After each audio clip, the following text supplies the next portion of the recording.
Hello, everybody. Welcome, welcome, welcome, welcome. My man, what's going What on up? over there? What's going on, man? Well, just handle a little business, cuz. Handle a little business. Little business. Well, you don't look any heavier.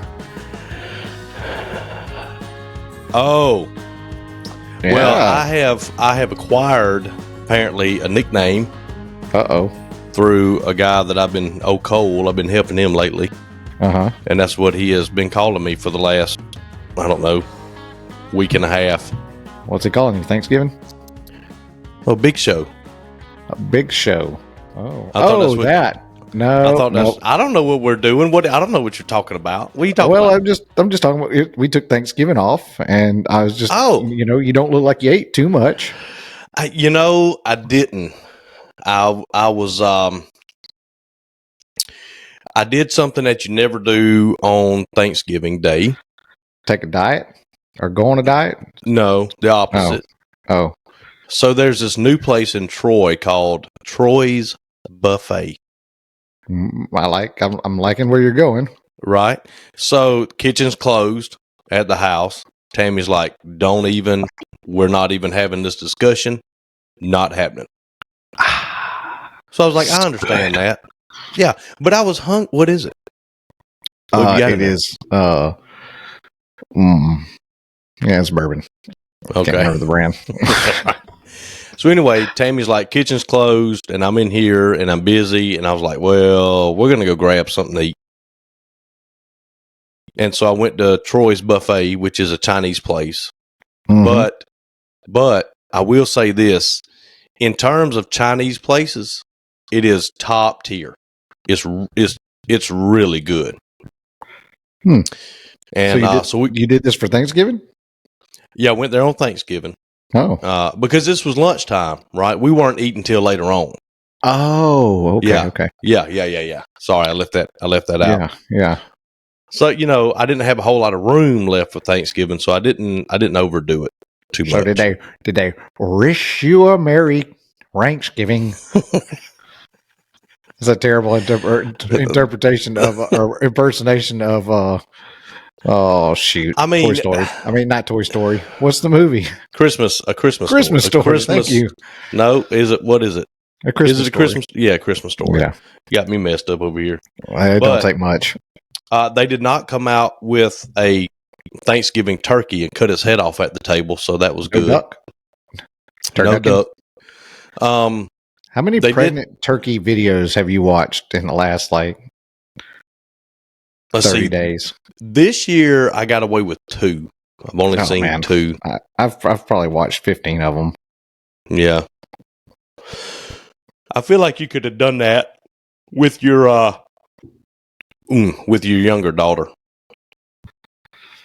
Maybe. Not now, Maybe. not this year. I mean, like several years No. ago. Oh, well, yeah. Well, we could have done it all with our younger children years ago. Yeah. Well, I don't know. See, ours I got like- a crash course in, That's baby true. having and go farm. I like the one that they left the neck in, and the little boy goes, Yeah. "It's got a pecker." And he goes, "We saved it just for you." He goes, "I'm not eating a pecker. I'm not eating the pecker." And he just takes off. I love it. Oh, I think I'm pegging But yeah, out the audio. we I'm did. not sure. We had there were 27 people, I think, at the in-laws. Wow. So this is the first Thanksgiving without the patriarch, Right. right? So I think everybody made a really good showing. Everybody showed up. And Tammy's family, like, everybody gets along. There's really? no weird drama. So, like at Christmas and Thanksgiving, everybody there, we all, like each other and everything. So it works out pretty good. But yeah, we had a good time. Of course, fried a turkey. And that's close And- by, right? Like y'all don't have to travel far for that. Not far. No, it's 40 minutes or something. It's not that bad. But yeah, we did that. And then we sat outside. Joey brought the solo stove. And so we sat around it that night, just kind of talked and hung out. And the women folk were inside where it was nice and warm. But yeah, we had a good Thanksgiving. And probably not as good as, like a beach trip or something. But, I mean, it was all right. It was pretty interesting. I'll say that. I mean, it was not bad. Don't get me wrong, but it was weird. I don't know if we talked about it last episode, but that was the first time we've traveled for Thanksgiving in like 13 years. Mm-hmm. Like we've always stayed at home. Like we rotated. We all lived on the same street, and we rotated between the three houses, but we didn't leave. So to be traveling 6-8 hours, it was weird. It was weird, and traffic was terrible coming home. I bet. They said it was the busiest airplane day. It was the busiest travel day or travel holiday since pre-COVID. Mm-hmm. Have you seen the videos of Nashville Airport? No, I haven't. So Nashville Airport is under construction right now, and it's a mess. But there were people getting out of their like Ubers and Lyfts and walking down the interstate to try to get to the airport because the traffic was backed up that bad. That's horrible. It's terrible. It was a big cluster. They're actually like, it's a big deal right now. They're doing this whole redesign like right now to try to fix the problem for Christmas so that it doesn't happen again. Ooh.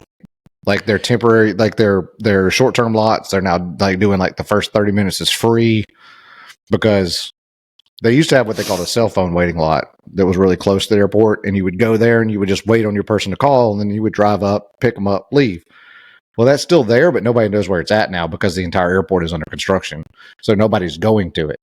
So everybody just sat in line. It's made like pretty big news, but travel was interesting. I don't think it made it all the way to Grady. That news. Well, I don't know. Had to write something down. I write down what I think about probably an hour before we start recording. I'll just kind of take some notes or whatever. But then it never fails that during the recording, I'm always thinking of other things. I wish I could remember what I was going to ask you to update us on. Like there's some sort of an update, and it's not the house. It's not what you told me about today. And I cannot remember what it was. Yeah, maybe we'll come across it. Yeah, I don't know. It may just organically form. I do think that I have possibly for the first time in what episode is this? 35? I can't find the number. I don't see it. Yeah, I don't see a name. I don't remember the number. Anyway, I think this is the first time I may have possibly repeated a hat. I looked through YouTube real quick, but I quit doing the thumbnail pictures, like with us. I just started doing the logo thumbnails. So like I can't quickly reference. So I may have actually took 30 something episodes to repeat a hat. Well, I mean, it's going to happen sooner or later. Well, it's really hard to keep up with. It's way harder than I thought it would. And then we moved. So like I did have kind of a system, and then we moved and everything got kind of jumbled. So I really don't know, but my boys, just saying, showed out last weekend. Hey, buddy. How about your war buzzards? Yeah. Alabama whooped just barely, I will say. I'm about to say easy now. Easy. But they whooped that tail. I'm just saying. They did. Yeah. Great game. It was an entire, I know you're not a big football fan, but the entire Thanksgiving weekend was full of great college football. I mean, there was just good games from pretty much start. Even Michigan was entertaining. Nah. That was actually a good game. Them and Ohio State. They just barely beat Ohio State, but it was a hard fought game. Florida State was an awesome game. Almost got thrown out of a bar at the beach watching the Alabama game. Ooh. Well, not by the bar, but by my friends. They were on the verge of saying, "We appreciate it if you would leave," because I celebrated really hard. I really enjoyed. We were in there. It's like a sports bar. So I went a little nuts when we won. Well, and then there was this Georgia guy over there that was like really, really like excited while we were losing. And every time we had a bad play, he was very excited. And I just kind of asked him if he was still excited after the game was over. And that was when my friends were like, okay, it might be time for you to Might be time One to or cut two off. things have got to stop right now. Yeah, it might be time to cut off the beers to Travis, and maybe we should pack it up and go. But we actually had a really big group. Like I went with my friend and his wife, and Kim went obviously, and then there was probably 4 friends that I knew, and then met another like probably 10 friends, new friends. So I had a really good time, just in that scene, which is not normally my scene, to be honest with you. I normally I really don't like watching football out, to be honest with you, because I get loud and I get obnoxious. But we had a good time. Well, at Thanksgiving, we did watch the game. I got there at about 3, so it had already started, and I believe it was tied up when I got. Oh, I'm sorry, when I got there, and so it was a hard game to watch there for a little while because it was just, I mean, a lot of mistakes, man, a lot of callbacks and this and that, and I was like, golly. And one of the turnoffs to me, like I sat and watched that game, but one of the major turnoffs about college football are those stupid yellow flags.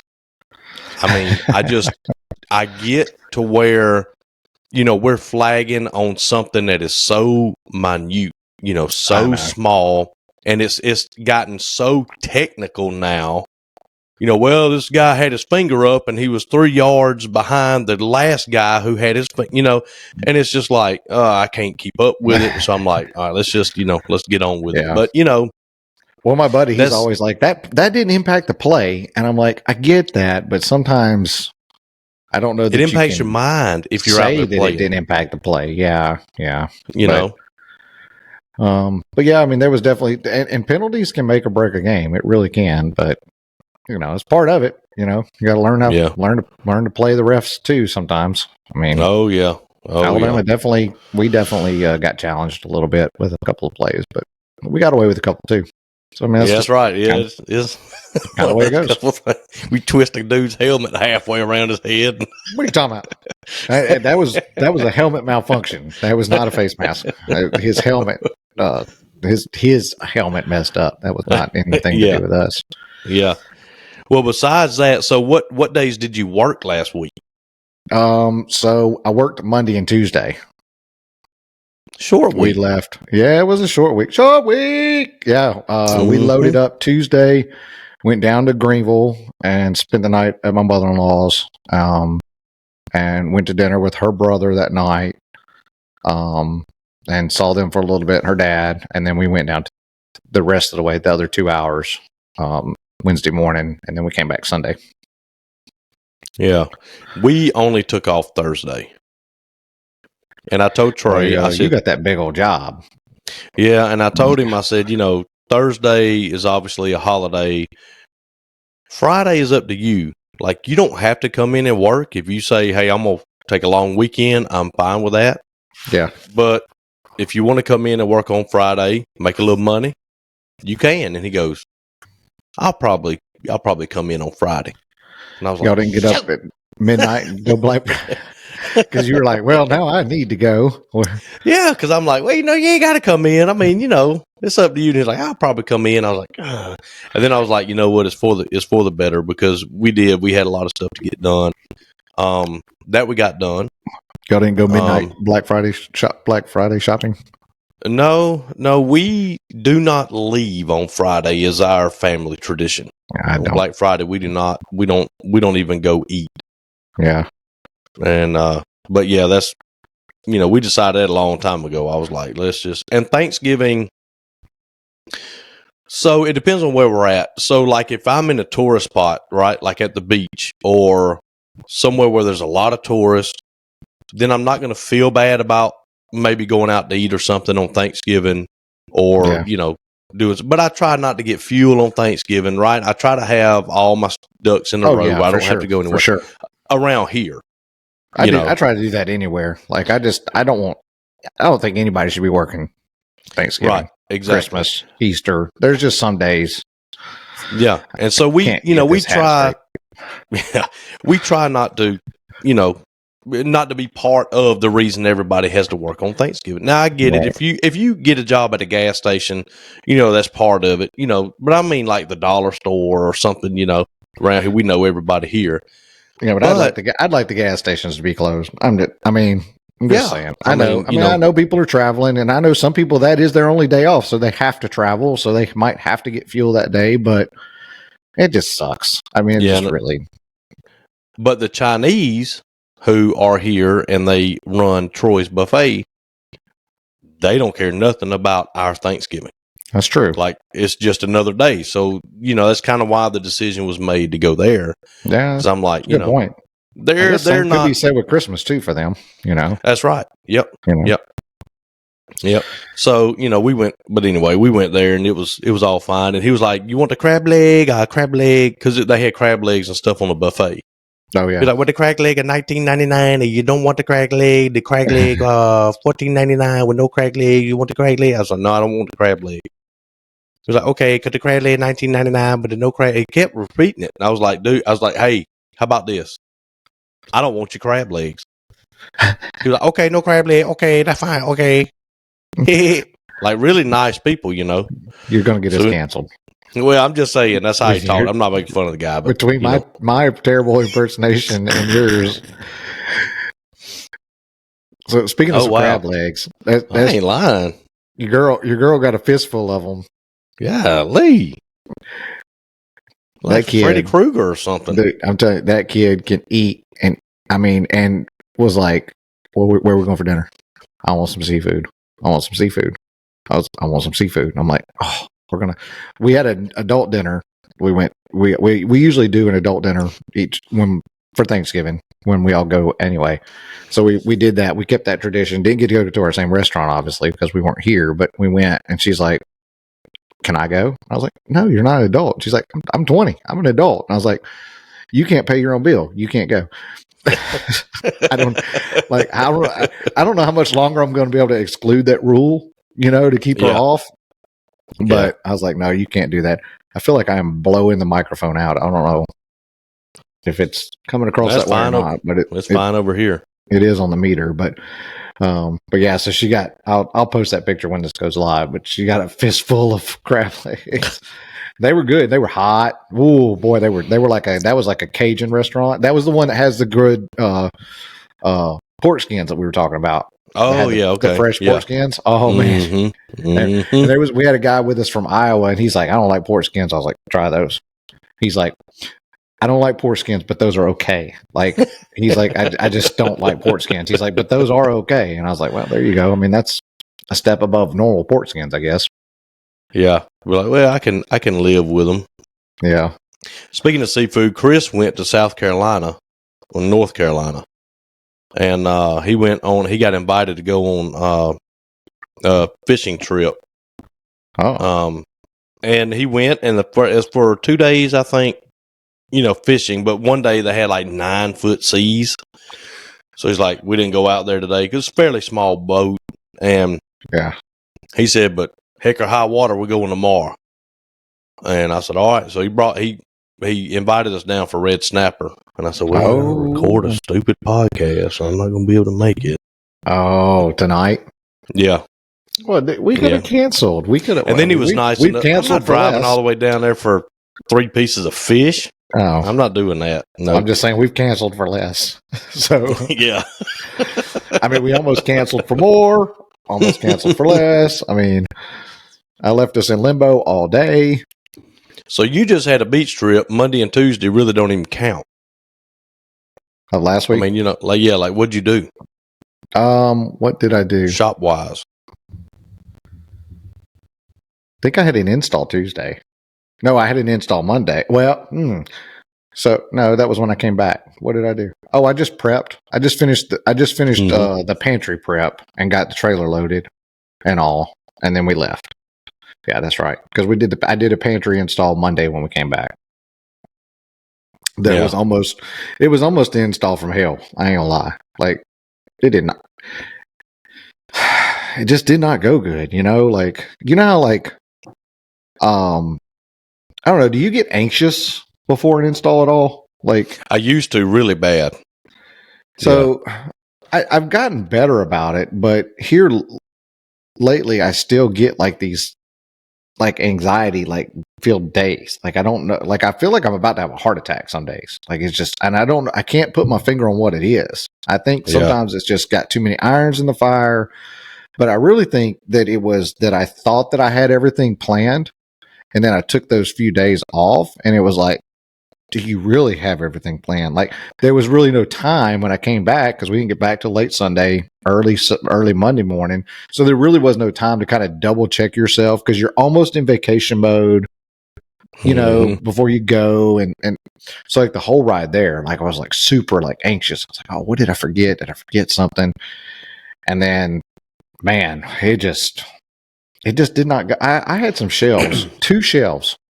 Okay. They were 101 inches wide. Okay. Left to right. I think I saw those. Yeah. Yeah. They're only 14 inches deep though. Right. So not very deep.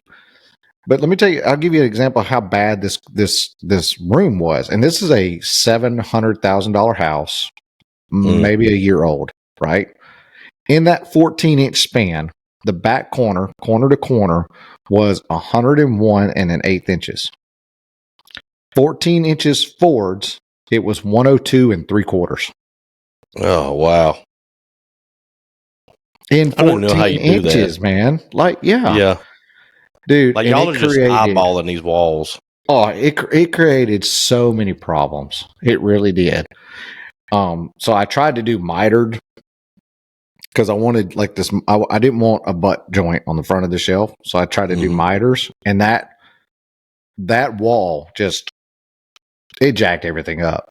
It just like I finished and I looked and I was like, this looks like hammered dog crap. Like it really does. And I had to tell the customer, I said, look, I'm going to go to the shop tonight. I'm going to mill down on my nice jet planer. I'm going to mill down some more maple super thin. So I milled it all the way down to 3/8 of an inch and basically just kind of veneered the front of the shelf, so to speak, to kind of tighten up the miters, and it came out good. It looked good when it was done, but definitely one of those things where it's not your proudest work, you know. But it was weird. It was just a weird, and it took 2 days. Like it shouldn't have took that long.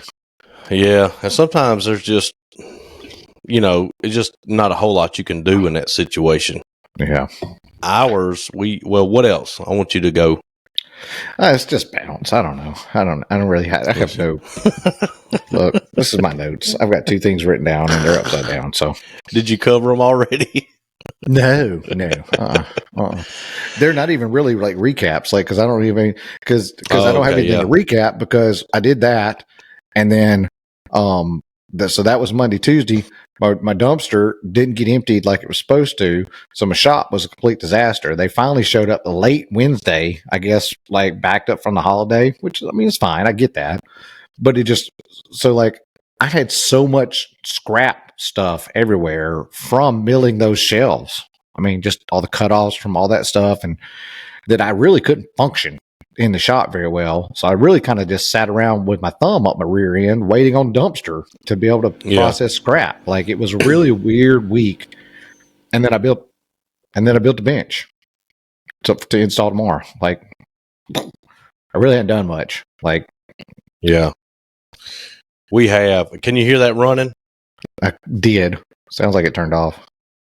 It's still running. That's the old air compressor. Gotcha. Old Faithful, what I call her. Well, it's better than I did finally figure out what that noise was a couple episodes ago. That was the dryer. Oh, upstairs? No, it was the washer. It was the washer draining. I was like, well, let's not do that while we're recording a podcast, please.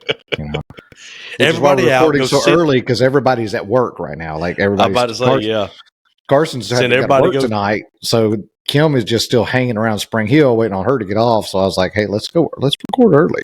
And maybe, I like it. Yeah, because I can go home and eat some supper, which I don't know. It's probably going to be spaghetti. I need to remind me to text them. Terrible. Anyway, so we installed everything on the Alder job, I guess is what we're calling it. That was stained. So there So was a pretty. bunch of alder. Pictures were Yeah, pretty. man, and a lot of maple. But I tell you what, man, we put everything on the trailer, and the island. So we had to I had to get buddies over here to move the island from the front of the shop to the paint shop. And then I had to get buddies to move it from the paint shop to the middle room. Then I had to get buddies to move it from the middle room to the trailer. And so we get it on the trailer, and I'm like, we'll go ahead and get the island on there today. We'll put the rest of the cabinets on there. I don't know what I was thinking. But we put that island on the trailer, and I was like, Full. That's about it. Yeah. You're talking, again, this island's 15 feet long. This is the one you caught 42. so much flack about online, right? It is. And you know what? I'm going to make a post, and I'm really going to stick it to them people on Facebook because they don't know what they're talking about. Have you installed it yet? Yeah, it's in. Oh, man, I really wish you had a time-lapse video of you installing it in like 4.5 minutes. It wouldn't be very long. That's what I'm saying. Know how long it took us to actually install the island? This ain't no joke. I'm going to go with 32. Minutes. What? 6 minutes. Well, I was way off. I was going with 32 minutes. Oh, yeah. No. 6 minutes. So we got it on the trailer, and I was like, all right, boys, we ain't fitting hardly anything else, in it. Right. So I could put a row of cabinets behind the island in the trailer. And then I said, we've got this really big fridge cabinet. I said, let's go ahead and get that loaded up on top of the island, and let's get some cabinets behind the island. And that'll be like 6 we don't have to worry about, tomorrow. And so I called the builder, and I said, is there any way you and your dad can meet us over there and help us get this island off the trailer into the house? He's like, no problem, dude. We're just a few minutes down the road. Nice. So I called him, told him I was close. He met us over there. We got the island off, and kind of got it. We kind of played with it, and he goes, that's where I think it needs to go, but we'll let her come look at it and see what she wants to do, So anyway, we got the island and the vanities and the fridge cabinet. We just set them all in there in the house. Came back, and we finished putting all the drawer fronts on, putting all the drawers in the shop. Wow, that is such a luxury to be able to do all that stuff in the shop. Because now we don't have to worry about it. So anyway, the next day, we load the cabinets up, the rest of them, on the trailer. Barely enough room for the rest of the cabinets. Really? And we go to our Waffle House morning breakfast. Ooh. And, we do that every install. First stop is Waffle House.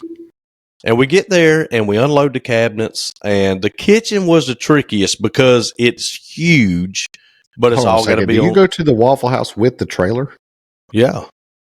I have never seen a Waffle House parking lot that could accommodate a trailer. There aren't any. So in Montgomery, like when we go to Wetumpka, we go to the one in Montgomery, and there's a gas station beside it. And I walked in, and I said, hey, every now and then, can we park here and just go eat? And he's like, yeah, no problem, because it's out of the way. Okay. The one in Troy has a Mexican restaurant right next to it that is not open in the morning. Okay. So it's just right next to it. So it's a big, huge, empty parking lot. So that's why, we can get away with it. I mean, to take on a complete sidetrack, but I've just I've never seen a Waffle House parking lot that could accommodate a 22-foot trailer. You can ask Trey. We've had that trailer in some spots where we didn't know if we were going to be able to get in or out, Yeah. And so we eat, we go to the job site, we unload the cabinets, and the kitchen, like I said, one wall is probably close to 20 feet long. The other wall is probably 16 feet long, L-shaped kitchen. And we have this giant island in the middle, just kind of sitting there. And so we use lasers, but when you have a kitchen that big, you can't just slide the laser back and shoot it on both walls because you got an island there. It's going to hit the island. So we had to go old school, and we had to use a lot of levels, and in that situation, you need about 4 or 5 levels. Otherwise, you're going to chase. Baby. Yes, sir. Only way to go. Otherwise, you're just going to chase yourself in a corner, and lift bags are very important. Yeah. When you're setting a huge kitchen. So and once we got the kitchen done, the rest of it, just went no problem. We set 20 cabinets, 6 hours. Which just blows my mind because sometimes it takes me 4 hours to set 6 cabinets. Like, yeah. And we've been there. It does not go right, Well, what you have is weird, what we call weird stuff, right? Built-ins. That's a weird, because that don't install like a vanity does. That's true. That's true. So some of these are like one open vanities and just, super simple boxes. And you're scribing too. So you're dropping and scribing. That's right. Yep. Yep. I don't care what it looks like against the wall at this point. So we set them all, and then Tammy's like, "Hey, I can cook you all a big." Keep in mind, we ate Waffle House at like 8:00 that morning, and we didn't get there till later on. I had to go by Tractor Supply and do some other things. So by the time we left, it was like 5:30, somewhere along in there. Gotcha. And she goes, "Hey, if y'all want me to, I can cook a big supper and y'all can all eat here." And I'm like, "I don't think these kids and Trey are going to go for that.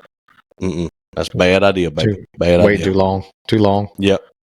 So I said, "We're going to grab something on the way." She's like, "All right." So we set them and got in the truck and went back to the Chinese place with everybody. Won't do that again at supper time. Hey, buddy, $15 of $15.99 a piece, plus $2.50 a piece for drinks, and there was 5 of us. Yeah, 5 of us there. And now, can your kids? They're skinny. Like, can they eat their that much Chinese food? Thomas, them boys ain't that big. No, but Thomas eats approximately his body weight every meal. Well, he is a young man, so that's why I was wondering. Yep. Like, I know he ain't a big fella, but he is at the right age where, like, either they eat everything in sight or they don't eat it all. Like, it's just one of those, Yep. And then Riley does pretty good if she's with me all day because she's a grazer. So she will eat constantly all day, and then you go out to dinner, and she's like, she orders something, but she don't eat a whole lot of it. Well, they were hungry. Drives me nuts. And poor Joseph, I got to tell you this: he hates Chinese food. He hates it. Yes, really hates it. Like almost to the point of crying whenever he found out we were going. Almost. Oh man, that sucks. So I was like, man, I got 4 people that really want to eat here. Been talking about it all day, and 1 who don't. So I was like, well, it is what it is. So we were coming in, and there's a good Mexican place called Rodeo. And I heard him in the back seat. He goes, well, there goes Rodeo. Whenever we pass it, and I was like, dude, don't do me like this. Poor kid. So check this out, man. We get in, and he's the baby too. Like on top of that, baby. He's the baby in the group. Yep. Like, yep. And so we sit down, and I said, come on, JoJo, I'll go help you make your plate. No, I'll eat in a little bit. And I know he's hungry. Mm-hmm. So I was like, all right, I need some dad advice, like I need to know what to do. And I said, all right, no problem. I went and made my plate. I noticed you didn't call me because my answer would not have been the right answer. I can just tell you that. Well, he could have sat. He could have sat there and just been hungry. That's right. Yeah, you be hungry or not? I don't care. I'm not stopping anywhere else. And then on the way home, we stop wherever they want to because Mama says we got to. Yep, she wasn't with us. Well, I still would have gotten a phone call because my kid's been ignoring texting.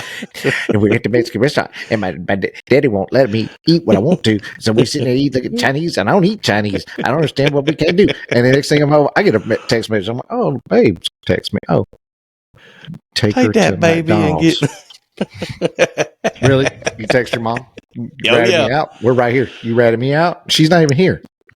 Dude, they ratted me out. Oh, I believe it. I called Tammy and I said, hey, we're about to leave, whatever. She goes, yeah, I'm getting messages every 10 minutes about it. I'm like, guys, what are y'all doing, And I said, they're fine. They're running around. I'm telling you, that mother bond, like, it can be dangerous. How about they have their own chat group?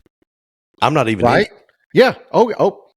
Yep. There's a 3-person. Yeah. There is a Crazy Johnson clan text group that I'm allowed to be a part of, and then there's one that's just the girls and mom, and that nobody will allow me to be a part of. That's right. Yep. Which with 3 girls, in the group, sometimes I'm really glad not to be in that group, but sometimes I'm like, hey, I can feel it. I can feel the conversation. Yeah. Like, mm, They all come in and just stare at you. Like, yeah, what I do? Must be something in the text message.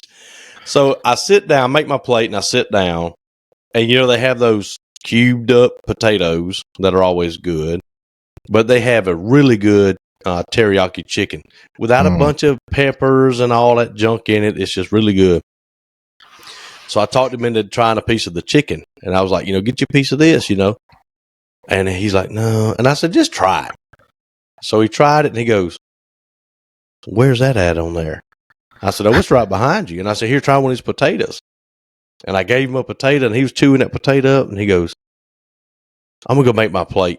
And this joker had it loaded down with macaroni and cheese, potatoes, and teriyaki chicken. So we ate that, made another plate of it. I said, well, get you a little bit of something else. He's like, no, I like this. I was like, okay, don't push it, Mitch. Don't push it. It's a buffet. It's a buffet. Hey, get what you want. Then he's like, Dad, they have ice cream here? I said, oh, you can eat ice cream, buddy. They got Jell-O ice cream. They got some octopus over in the corner. Probably wouldn't get that, but I'd get the rest of it. It was $16 a plate. See if you can win. Yeah. Go for it. Go. And so he ate his little... ask us to leave. you have eaten 4 pounds of ice cream. That's enough. Well, he left, and he goes, at the end of the meal, he's like, I like this place, Dad. We can come here again. Oh, really? And I was like, well, good, because he's weird about medicine. He does not want to take medicine, and he's kind of weird about food because tell him to text Tammy and put that on the approved list of restaurants so that you don't get bashed again for taking it. Yeah, for real. I told her. I said he's in at the Chinese place. Got it covered. Yeah. But anyway, I'm so easily influenced from the moment that you said that y'all had Chinese food on Thanksgiving. I text Kim. It's like, hey, can we pick up some Chinese food on the way? Oh, I'm the same way with food now. I'm easy. I mean, like once. I mean, I'm pretty like I don't really like. I eat leftovers for lunch a lot, right?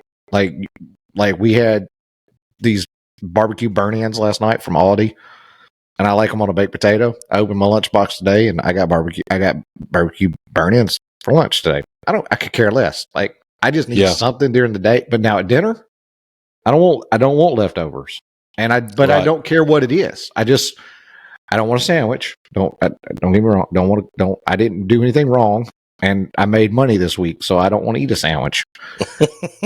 Outside of that, I don't really care. I mean, hot meal is hot meal. Yep. But as far as the install that day, I mean, it just everything went. I mean, just perfect. Everything fit. Everything lined up. Matter of fact, they got a huge kitchen window. So they got a big refrigerator wrap on the left of the window and an overhead on the right side of the window. And I really need that distance on the left and right side of the window to be the same. You know what I'm saying? Before you hit. So I measured the right side and it's 32.5. And I said, what are the chances? Like 1/8 of an inch, nobody cares, but you don't want it to be an inch off. I go to the left side, dude, it is dead on 32.5. Nice. I don't know how, but I was like, I will take it. And so, but anyway, we did that. We came back and let's see, that was Tuesday. We installed those. And then yesterday, Tuesday. No, that was this was Tuesday this week. Tuesday this week. Okay. Yep. And then yesterday we muddled around a little bit. I unloaded the trailer. Somebody came in at 11 o'clock. And but a smooth little late. He smooth hit that stop button on that alarm. Smooth as snooze. But again, I don't care.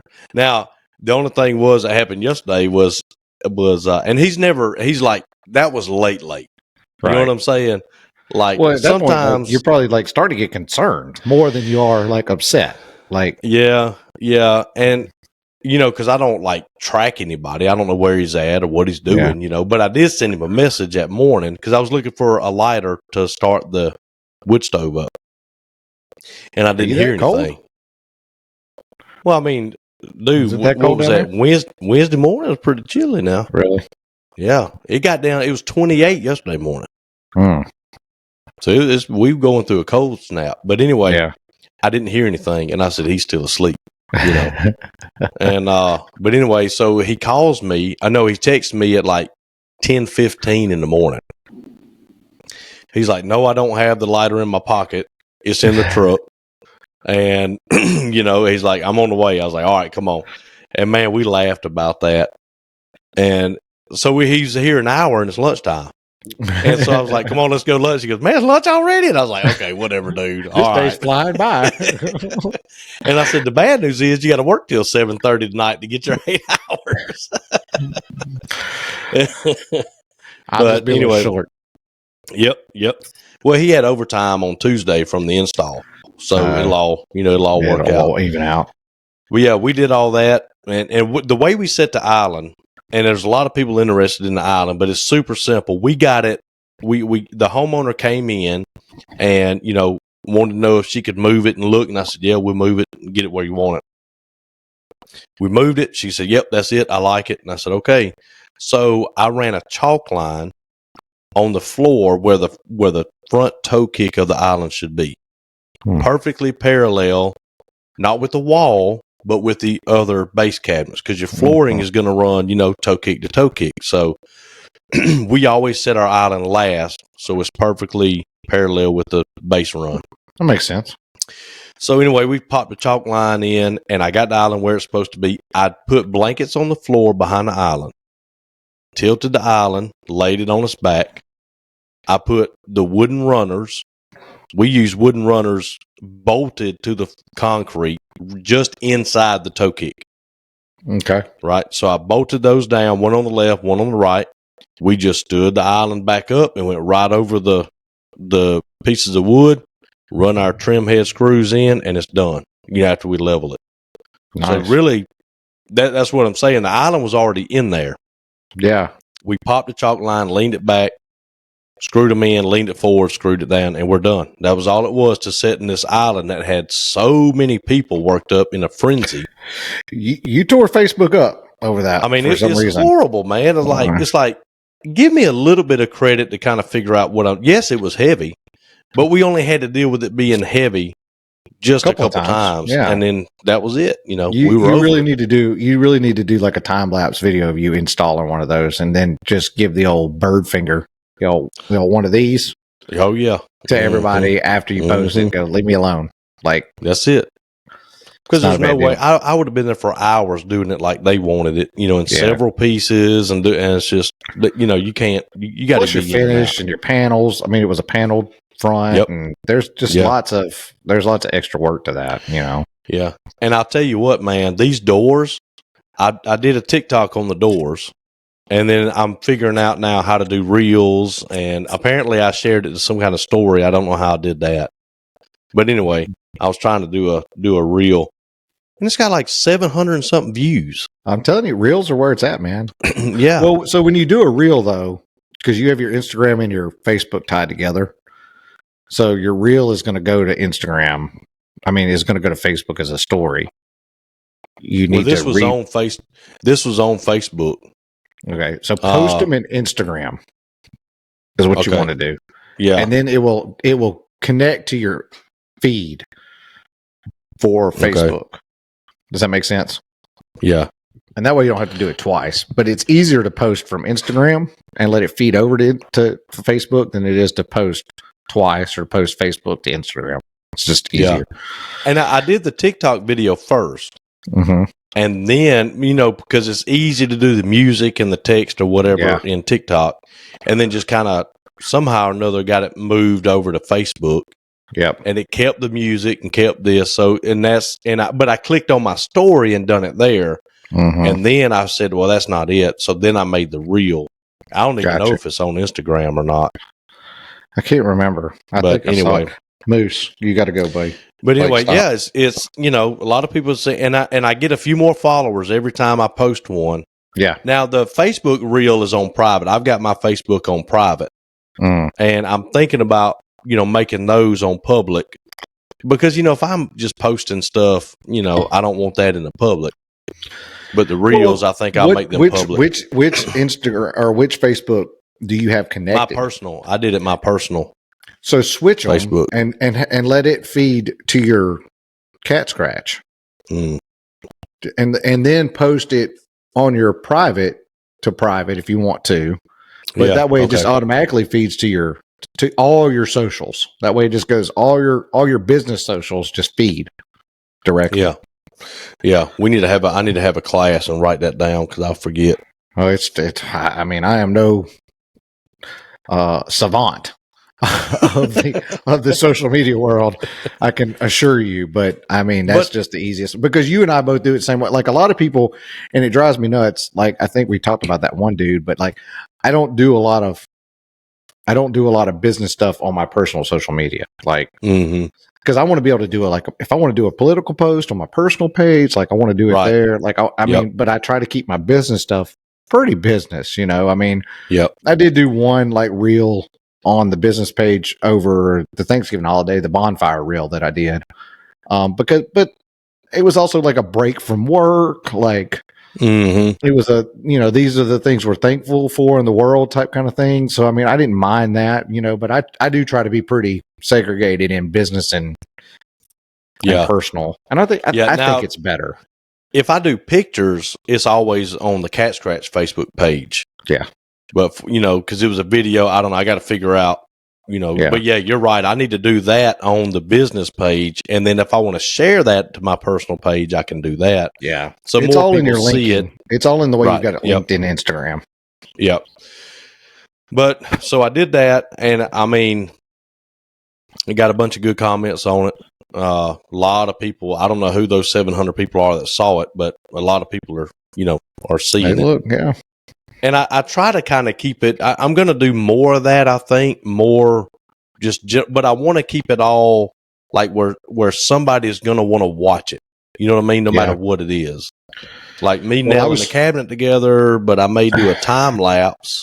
You'd be surprised what people want to see, though. That's what's crazy. Yeah. See, I was trying to do 30 reels for 30 days. I'd reel a day for 30 days. And it's harder than you think. Like, it really, it's harder than you think to actually, like, but I think I'm fixing to buy another camera or something, because here's my problem. Like, especially like if I'm in the shop and I'm listening to headphones, or, I got music going in my earbuds, or I'm listening to a podcast. If I want to do a video, when you record using your phone, which is a great camera, that's kind of the sucky part, is you're giving up a really good camera. Yep. You lose your audio. So like if you want to do a long video or like a long time lapse and you're trying to work at the same time, especially like being a one-man shop, I lose my motivation, like in the video, I know exactly what you're talking about. So you're like, oh, that kind of sucks, Yeah. Or like yesterday, I did a really long video on that micro jig, that blade cleaner kit that I bought. I did a really long video on that and went to go post it, and it was terrible. Like the focus was doing this the entire time. So I was like, delete, not doing it again. Yeah. Which, that thing works really good to clean blades with, by the way. Like really good. You had to send me a link or something. Yeah. It's crazy. Like what it takes to like just kind of get the pitch and all the burnt off of a blade. You know what I use? What's that? I use oven cleaner. Well, they say not to use oven cleaner. But, yeah, I know it. Well, I don't know why. I don't know what they just say. Use a mild abrasive. I use that Dollar Tree cleaner. Awesome. It's called Awesome. It's $1 a bottle, which it really is awesome for $1. To be honest with you. Now, and what I will say, the only blade I ever clean is the dado stack. No, really. Yeah, the table saw blades, they just right in the trash. Well, this thing, I ain't got time for that. It's got a big Brillo pad in it, and they give you a big magnetic handle. So you stick that handle on there, and it takes like 3 turns. You just turn it backwards. Then you flip it over 3 turns, and then you kind of take a wire brush that it comes with across the face of each blade, and you're done. Like, it's literally probably 4 minutes. And you I could do that. I get down with that. Yeah. Yeah. I mean, and it's supposed to carry out. I mean, I don't run my blades a very long time either, but it is supposed to extend it, and at that kind of timeline, you're like, oh, I'll see if I can extend it a little bit longer. Yeah. It's crazy. It's crazy. It's really good on dados. A good idea to keep those clean, you know. Yeah, I'm glad you said that because I really should pull my dado stacks off. Mm-hmm.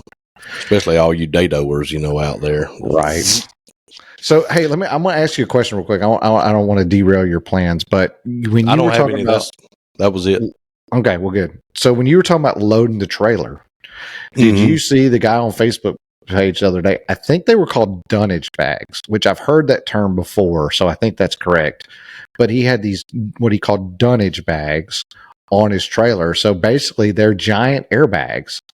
Like he had his, that he put between stuff. I guess you inflate them somehow. I'm not sure exactly how. And he's like, this is how I keep everything locked in place. I was No, like, I didn't see that. That is nuts. Like I want to look into it, but like he had like, cabinet set, another cabinet set, and then another, and he had like just these dunnage bags, which are just big air bags in between everything. And when you inflate them, they lock. I mean, it locked your left and right. I think we need to do. They're about the size of a pillow. I was going to ask how big they were. Probably, I would say, like looking at them, like kind of rough size, like a pillow. Yeah. The way I do it is probably, I don't know, like I don't know. It's the only way I've done it. Like, so Charlie, when I first bought this place, he's like, here's how I put them on the trailer. And I'm like, okay, well, that works. Yeah. And we've changed. We really hadn't changed anything. I still do it the same way. But we kind of use all the cabinets to help the cabinets. And the only downside, and I don't guess is a downside really, but you go through a lot of blankets. Yeah. I'm like, if there's any chance of this cabinet sliding and hitting, then I put a blanket on it.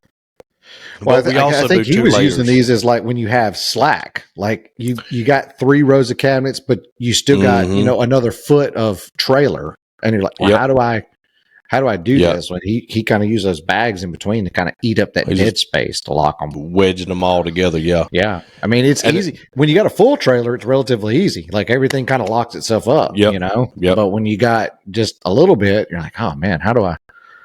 And I was going to say, that's the problem is when you have 3 cabinets, because like I said, we use weight and everything kind of combined. And now there is you have to kind of think what order you're going to put it in. And, I never want to see a finished side of a cabinet go against the unfinished side of another cabinet.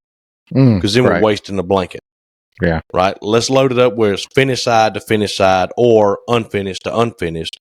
Correct. So, but anyway, it's neat to see how everybody, and I've had that sucker, like we had 17 cabinets on there the other day. Really? And, regular cabinets, you can fit a lot on the trailer, but if you start getting into like painted shelves and, mantles and floating shelves and stuff, boy, they just eat up a lot of space, man. It's hard to deal with it. Here it is. I'm fixing to send you a screenshot of this. I found it. All right. It's amazing and people. I love you people. Okay. But every group page, has a search bar on it. Feel free to use that search bar to see if that topic has already been discussed or not. Lord mercy. My good gravy. It just makes me want to beat my head on the wall when you see the same question asked 9 million flipping times. It's like, and like the Ram page is the worst. What size tires will fit onto this truck without doing a lift? I'm like, oh my God. There's every other post is about tires and trucks anyway, I'm just going to say it. Can I just say, I got to get this off my chest. Let it fly. And y'all can listen, because I will never, ever try to sell another speaker box on Facebook Marketplace again. Ever. Speaker box. Ever. Like a truck speaker box? Yeah, like a custom built speaker box. I'm not going to do it.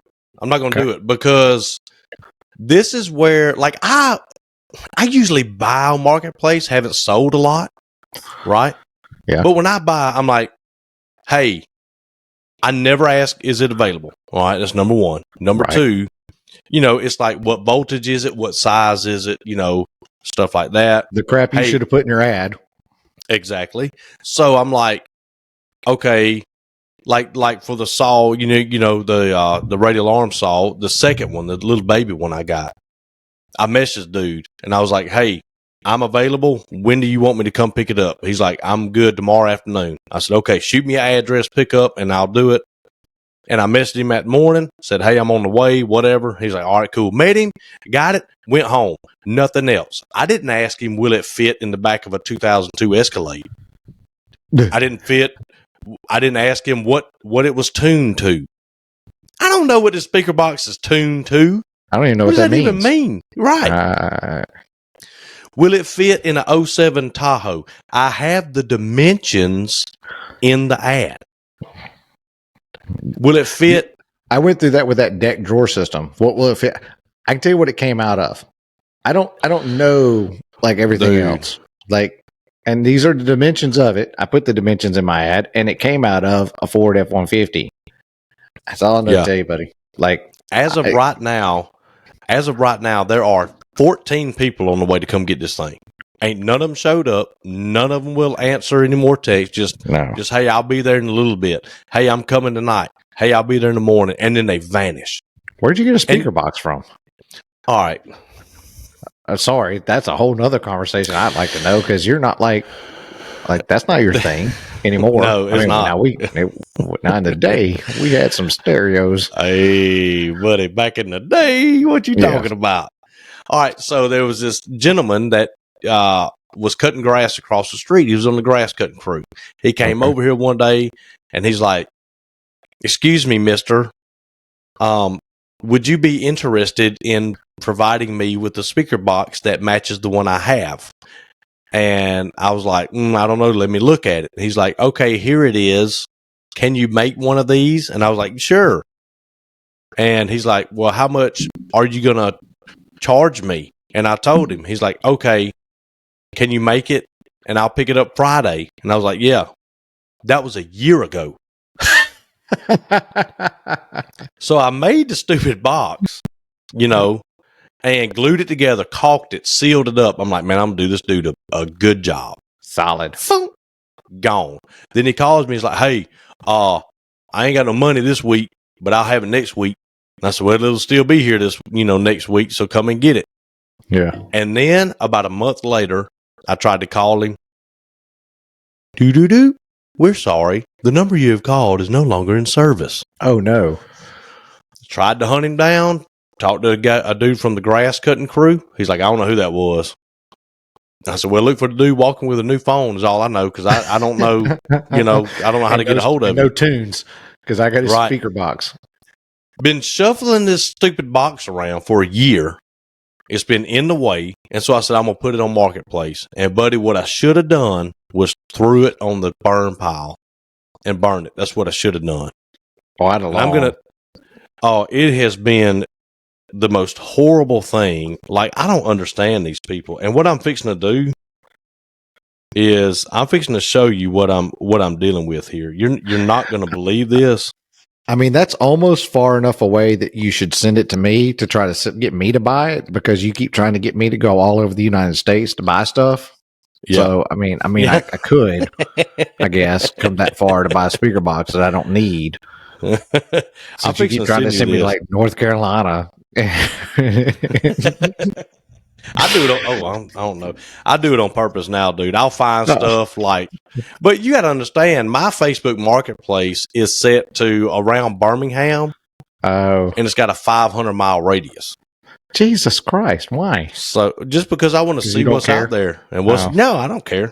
I will drive 400 miles for a tool at a good price. I ain't gonna lie. When you sent that radial arm saw, I was like, this is a nice radial arm saw. I like it. I was like, North Carolina. Oh my! And you're sitting in Florida at the time when you're getting the message. I was like, that seems like 5-day trip to go get a saw. I think I'll pass. It's really not, though.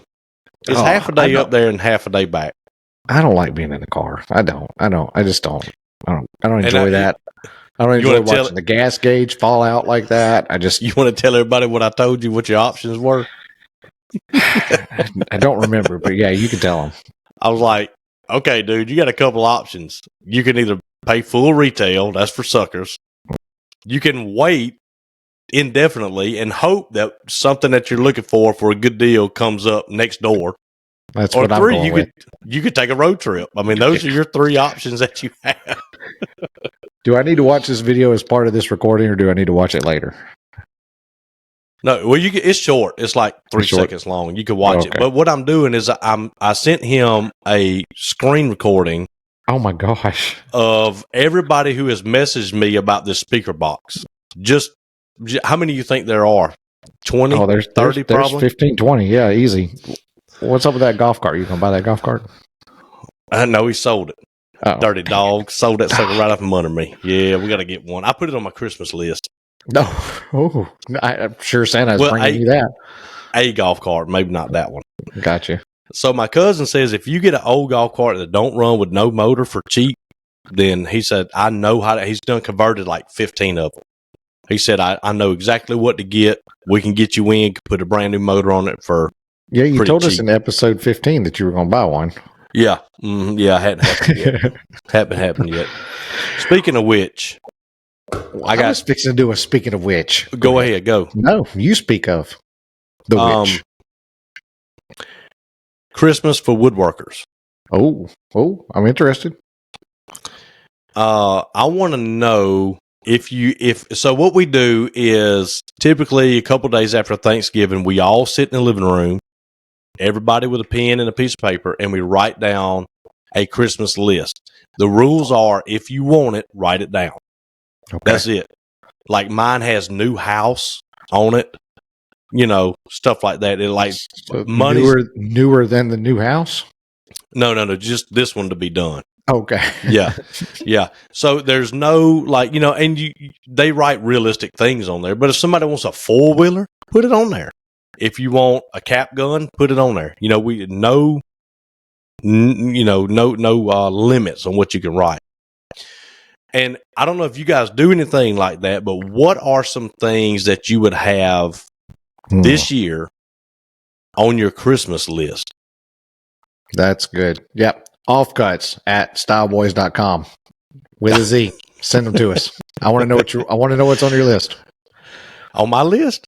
Nope, not your list. Cause I ain't buying them to. Okay. I want them to send us stuff. Maybe somebody might get something in their stocking. Uh-oh. You asked for a $5 gift card to Lowe's. $5 gift card? I wish somebody would ask for I want a $3 gift card to McDonald's. Now somebody's going to do it. Now, I mean, the group that listens to this, at least one person is going to ask for some weird gift card. Oh yeah. A weird amount to some weird place. What do you want? Love it. What do I want? Man, that's a hard question. I don't know, because I'm not a person who really wants things, because when I do, I usually go get it. When I decide that I do want it. I guess if I was going to say, what do I want? And it's all work related. That's what's terrible. what I really want, if I was to say somebody, if I could say what I wanted and somebody would give me the money to go get it, no questions asked, is I want a set of suppressors. I want a 22, a 9mm, and a 30 caliber suppressor. That's like my not work kind of dream, buy that I want to take care of soon. But I just need 3 suppressors for firearms. That's it. No, that's easy. Yeah, I've got 8 things on my list. And it's just some of them, like golf carts on there, new houses on it, whatever. I have fun with it. But a few cordless tools were on there, and it's everything is shop related, which to me is not, it's not sad. Some people may say, well, that's sad. That's all he wants. But that's what I do. You know what I mean? It is. Got me. It's life. Though when you own the business, it is. it is life. Like, yeah, like have you ever bought anything for Kim and she just, because I've done this, I bought something for Tammy and she just like, yay, thank you, never uses it, you never see it, it shows up on moving day and you're like, oh, there's that thing I got, you know. I would rather receive something that I'm going to use like almost every day or every install or, you know, a couple times a week, you know, than some Schlotsky that's going to sit up on the shelf and never get used. You know, to me, that's a waste of money. Like if you get me something, I want it to be something that I'm going to use a lot. Yeah, I agree. So it's typically all truck related. Yeah, I've been asking for a backup camera. Get this, for 5 years. It's on the list every year. I haven't got it. Because she goes, Tammy's like, you told me you weren't going to install it. And I said, that's right. I want a backup camera for the truck, but I'm not going to install it. She goes, it costs way too much money to have, you know, somebody install it, like hundreds of dollars to put it on. And I was like, yeah. So that's why I had never got one. And so I may have to find somebody that's going to install it. Be like, your Christmas present is going to pay for the installation of a backup camera. And your Christmas present is going to be the backup camera. I don't know that they're that expensive. Like, what are you talking about? Like a legit one? Or like you talking about like one that's like attached to the license plate frame? Like, are you wanting one that's like in the tailgate? Well, I do want one that's going to look down for hooking a trailer up. Yeah. You know, so I do want the overhead, probably the one that goes in the tailgate or something, you know, I don't know. Yeah. But, you know, sometimes I have to hook it up by myself, you know, and you know, you get close. Yeah. But on a 20-foot enclosed trailer, like you have to be pretty doggone dead on. You're not moving it. You can't just pick it up and move it, you know, and it's a little bit frustrating. You're not moving a 16-foot enclosed trailer either. I mean, but my advice would be, if you have somebody in your life that does a specific trade, whether it be plumbing, sheetrock, or woodworking, welding, whatever it is, talk to them and get some information about what they might want, you know, because Travis may not use the same things I use, and you can go online and be like top 10 gifts for woodworkers, and I guarantee you 8 out of the 10, Travis and I both will be like, we have zero use for that. We don't. Or it's the wrong, like it's the right item, but it could be the wrong brand. Wrong brand, batteries, and will it fit, and will it go along with the rest of it? So I'll give you an example. Now that you mention it, so Ryobi makes like a cordless, like Dyson type vacuum, right? That I would love to have for installs, just for vacuum, instead of like going around with the shop vac to clean up afterwards. I'd love to just be able to stand up and vacuum the customer's floor and leave. And it's like $120. It's not much, but I'm not going to spend $120 on it. It's a would like to have thing. But I'm not going to buy for myself. Now, if it showed up at the Christmas tree, like, I mean, I'd be like, hey, that's pretty good right there. You know, I mean, so I get what you're saying now. Like, I would have to process, like, really, like, what are the would be nice to haves that I just kind of refuse to pull the trigger on myself. That's right. That's what you want to listen for. That's what you want to listen out for, though, I think. Like, to really make, like, I don't know that somebody's going to put those kinds of things on their list, so to speak. Like, yep. Yeah. Like, I don't know that I would put that on a list. Yeah. Yeah. And it's stuff that we kind of run across. And like the other day, I was sitting there, we're sweeping, right, trying to install these cabinets. And what's on the floor? Globs of sheetrock mud. Mm-hmm. And I was like, I guess I need a scraper. You know, instead of getting a wedge and getting down there and or a screwdriver trying to scrape it up, I'm like, why don't I just get a scraper, throw it on the trailer? And then every time we come in, you know, we can get, because the stretcher of that cabinet is going to land right on top of that sheetrock mud. Oh, for sure. And it's going to be rocking and everything, you know. So the other day I was like, I need a scraper, you know. But you don't want to put floor scraper on your Christmas list. Right. You know, but I told Tammy, I said, listen, I know that trying to find something is hard to do, you know. So I said, I'll throw a bunch of stuff on this list, because we do a lot of list shopping. Okay. You know, that's kind of the way we do it. Like, I'm not going to go out there and try to try to figure out, what she wants. My oldest kid, if it ain't on her list, don't buy it. Because you want to talk about sour present face. She's got no way to hide it. I mean, she'll open it up. I mean, it could be a gold brick. I kid you not. Like, it could be something awesome. If it's not on her list, it was not something she was planning for, and it's not good, because here's the thing: she eliminated something to get something on her list. So if it's on the list, she's prioritized it, and if it's not, I mean, if you buy off list, she's like, thanks. I'm like, your mouth said thanks. Your face said F you. Why did you buy this? Like, it's terrible, Yep. And there's already enough stress around the holidays to try to get people what they want, And I tell people all the time, if you run across something that you think, because my mom worries about that, right? She's like, what should I get Chris? Or, I don't know what y'all want. Yeah. And I was like, well, first of all, I'm 40. I'm not 7 years old anymore. I'm not, you got other fish to fry besides worrying about a Christmas present for me. And I said, but if you want to go with something foolproof, a $20 gift card to some place that serves something to eat or sells tools. Yeah. And that's that. You don't have to worry about that, I would rather just watch people get presents personally than I would. I'm not a big, I don't love to get presents, to be perfectly honest with you. I don't know why. It's just really not been a thing. And for me, you want me to be amazed by a present, let me have no involvement in it. Yeah. I like that more. The least I am involved in a present, probably the more I'm going to like it, or I'm going to appreciate the thought that you put into it. And I read a thing yesterday while we're kind of on this, it said basically, it was like, don't show a sour face when somebody buys you a $30 present. And it was like, the reason being is that think about who bought you that.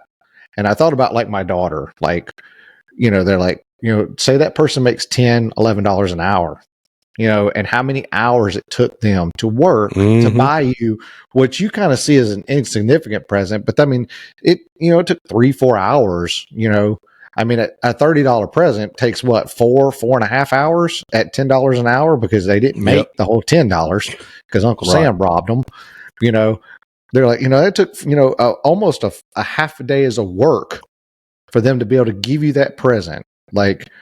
It was like, be more in the moment of the present and the thought than the value of the present. And it was just I mean, especially with a young kid who's working and trying to put money away and trying to buy presents for people. It just really was that's really what it's about. And I got to brag on my kids, man, because that's what they do. They really spend a lot of time. I don't get they go to the dollar store or something, and they get me and their mama something. But we don't make a big deal out of it. Yeah. But it's something that makes a lot of sense. Joseph knows what my favorite candy in the world is, and so that's what he gets. Yeah. And Riley knows that I like collecting coffee cups. So she'll go get a coffee cup or something, and Thomas will know that I like this kind of thing. And I don't, you don't worry about the monetary value. It's like they know me well enough and want to give me something that I'm going to use that they know I like. Yeah. Focus on the time and the effort of the present, not the actual what it is.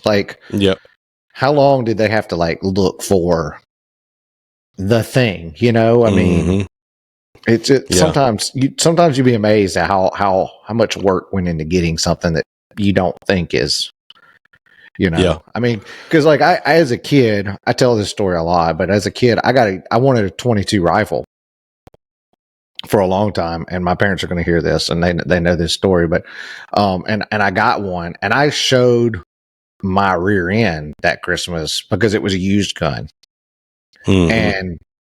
and I look back now, and it's still, I mean, and even though I've told this story so many times, and I've apologized for it so many times, and I've had the realization for it, it still makes me feel like such a terrible person, because not only the money and the energy that went into getting this, but, it was the thought that, they got me what I wanted, I mean, met the expectation the best they could to get me what I wanted, and it just makes you feel really bad, like years later, like that because Oh yeah. as Oh the yeah. parent now, I mean, like I get super excited to I'm like watching them pick up a present under the tree. I'm like, oh, that's the whatever it Yeah. is, and you're waiting to see their face. And I can only imagine, what my parents were thinking when I grabbed that box. That's the gun he wanted. He wanted a gun, and we got it.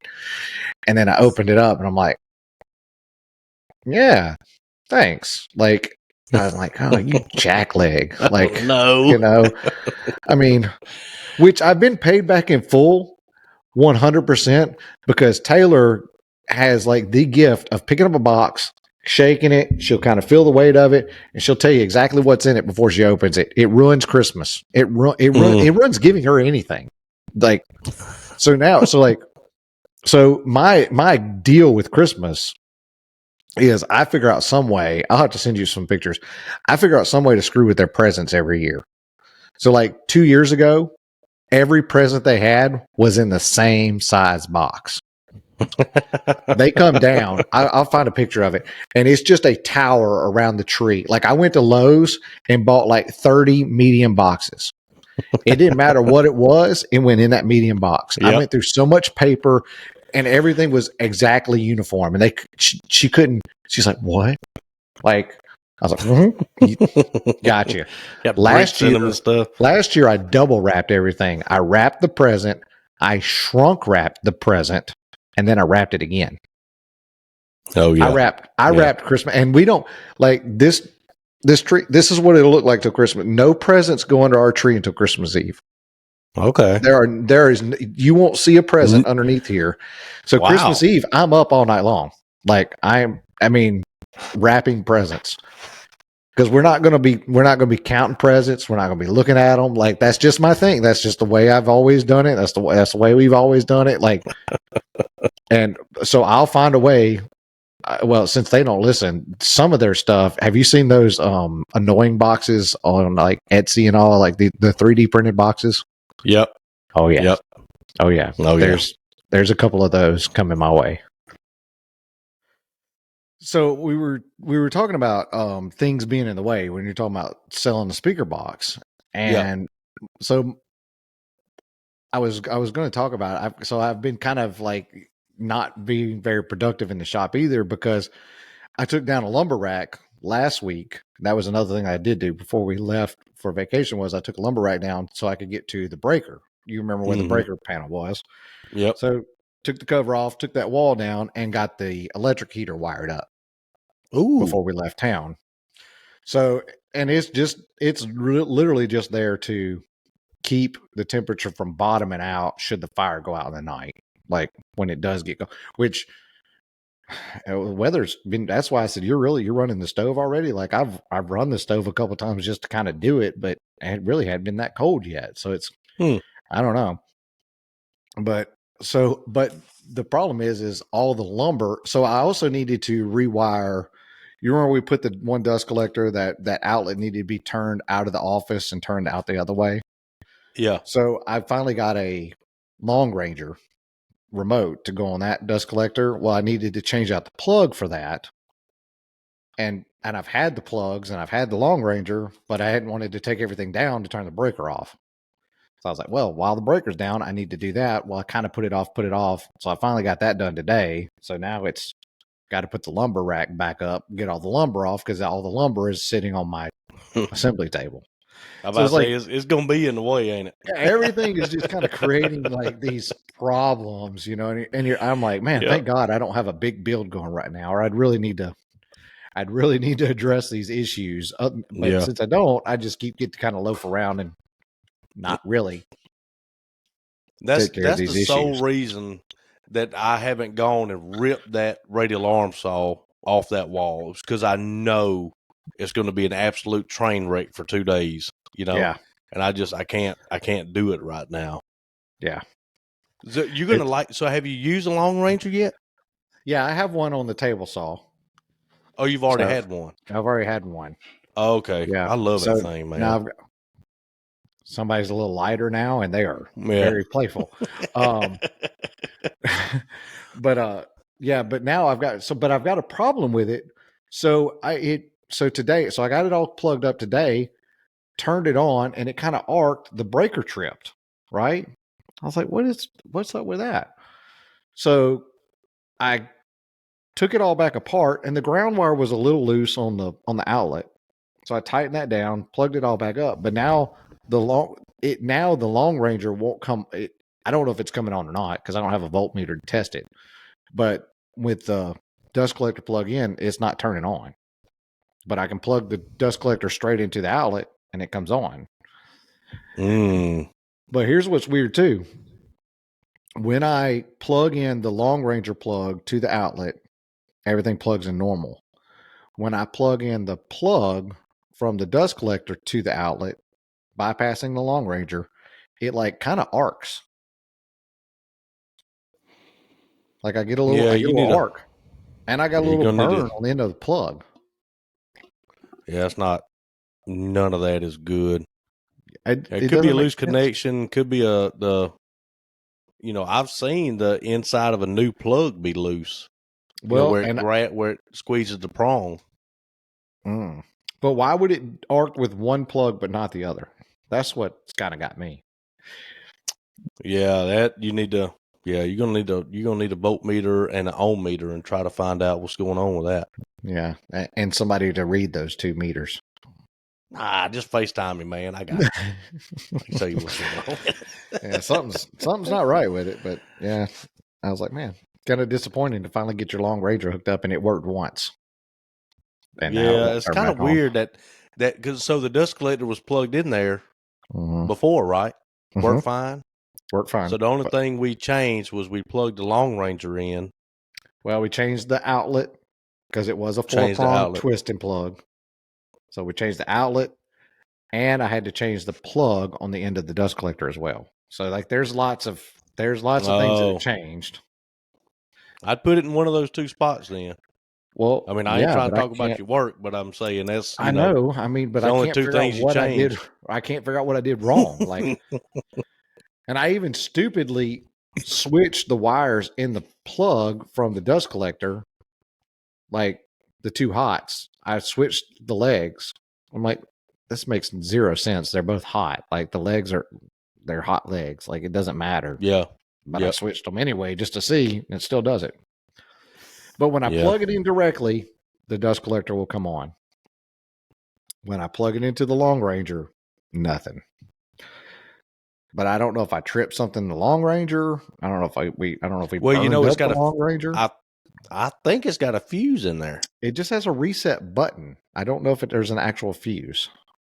There's a button on the bottom of it, which seems to do nothing. If you think about it, well, that's going to be a overload. That's going to be the button is a thermal overload, right? Like so it's not a breaker almost. Yeah. It's not like a circuit breaker. It just pops out if it gets too hot. But yeah, shoot me the model number. Let me look at it online, and I'll see of the long ranger thing. Okay. I mean, and of course, in my infinite wisdom. So the plug on the other side of the room where the other long ranger is hooked up, kind of a valuable lesson learned when you run electrical. The flat plug on 220 stuff is flat on one side for a reason. Did not know that. So technically the outlet on the other side of the room is 220, but it's actually a 110 outlet. Does that make sense? Nope, not at all. So its flat plug is on the side to make it 110. That is compatible for 110, like factory 110 stuff, even though it's got 220 running through it. Oh, okay. Does that make sense? So you're saying it's possible to plug a 110 plug into that receptacle? Yeah. Which is not bad for me, but what's bad is that I can't take the long ranger, right? The new long ranger, I can't walk it across the room and plug it into that outlet because it doesn't match up. Yeah. Because Did we that put that Long outlet Ranger, in? we did. We did. I'm about to say, But I think I had bought 110s. I had done that. And we Mhm. just didn't. We just didn't go back and change them. Yeah. Because you were like, the load is fine. It's going to handle the load. And it does. I mean, the load is fine. But the flat plug is the problem. Like, Yeah. that kind of. So the Long Ranger on that side of the room, I cut the factory plug off the Long Ranger, put a reversed plug on it, so it plugs up to that outlet. So like nothing can cross pollinate across the room now. Like I've just Yeah. I've kind of locked things up. Yeah. But I don't know. We'll figure it out. I'll figure it out. Well, We'll do something. I'm still anxious to see how many electrical boxes the sheetrockers covered up. We caught one. Yeah. And I told the builder, I was like, they did pretty good, man. They only covered up one box, and he goes, that's it? I was like, what are you talking about? He goes, well, usually it's at least 4 or 5 per house. Yeah. And I'm thinking, well, buddy, I don't remember where all these boxes are and where everything is and every light switch and all this. And he goes, well, you'll find out when you turn the breaker on. And I'm like, golly, man, like, how do you cover So up all you these didn't boxes? see, do you I mean, know we've what the got trick for that pictures. is? You know what the trick for that is? Because when I What's that? superintended, this was part of my job.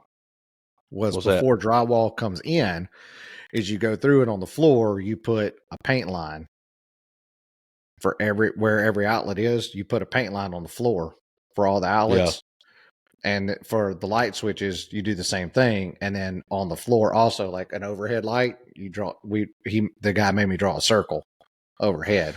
Yeah. Yeah, I marked where the main support beams went across the living room, and I marked all the lights. So I can literally just hang a plumb bob over the blue X on the floor and drill my hole. So I got all that laid out. But like, I never would have thought, dude, that sheetrockers who sheetrock for a living would just randomly cover plugs up. Oh yeah, Like I never would have don't thought want to that. cut them. Yeah, Yeah. like So get I was like, going and man, I hope that's the only one that they, because if the wires aren't tied together, if they're not touching, you're just going to have a whole bunch of dead plugs on that, got a dead if circuit. it's, and you're not going to know where it is or anything. But I think we've got enough videos and pictures that we can, we can go back and look because we done really good about taking pictures. Yeah. I would recommend anybody going through the building process to take pictures throughout the phase. I mean, Yes. you don't know when later on you're going to look back and go, man, I sure am glad I know that this is there. That's where, because there's a random spot in a wall where all the plumbing comes together. Like the main water line comes in and splits off to like 4. But really? it's not right behind the sink. Like you never know it was there. Mm-hmm. And because we've got pictures of it now, before we go to cutting the hole, because we're going to make an album, a physical photo album to keep. So if there's anything we need to do, any repairs, I can go to the picture and I can get a, plumbing and stud layout and electrical layout and all that stuff in there, Which, by the way, Tammy get them primed. bad boys labeled now before you can't remember which room is which while it's fresh in your mind. Like, Every hot wire in that house has its very own label in the switch box, in the plugs, in the breaker. Every hot wire is labeled. Nice. Like whether it's a traveler or what it goes to, whether it's a feed, whatever it is, everything's labeled. Yeah. Did you see the picture of Tammy when she got done painting the house? I don't know if you saw that or not. She started out in a paint suit, and so we got a sprayer. Her and I are not Facebook friends. I don't know why. Like, and I never think about like connecting those dots. She's a pretty good Facebook friend. Yeah. She don't post like giveaways and spam and all that junk. A lot of borrow a cup of sugar and yeah. A lot of it now is just, pretty much home related. But she had a Tyvek suit. We went and got the sprayer from a friend of mine. He walked us through how to use it. And she went and sprayed. Dude, she primed every wall and the entire ceiling in one day. Oh, yeah. You can do it with a sprayer, baby. Yeah. And when she was done, there was no suit left, and she was covered in white dust. just white primer over spray all in her hair, and it was a mess. And then Tommy went out there today and sanded all the ceilings by hand. Really?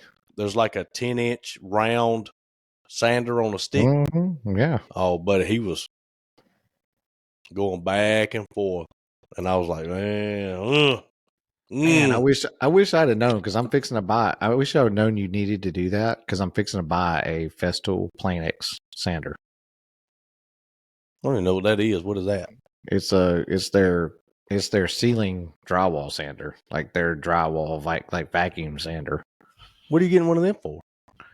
For the remodel in Greenville because I'm not scraping any more popcorn. Yeah.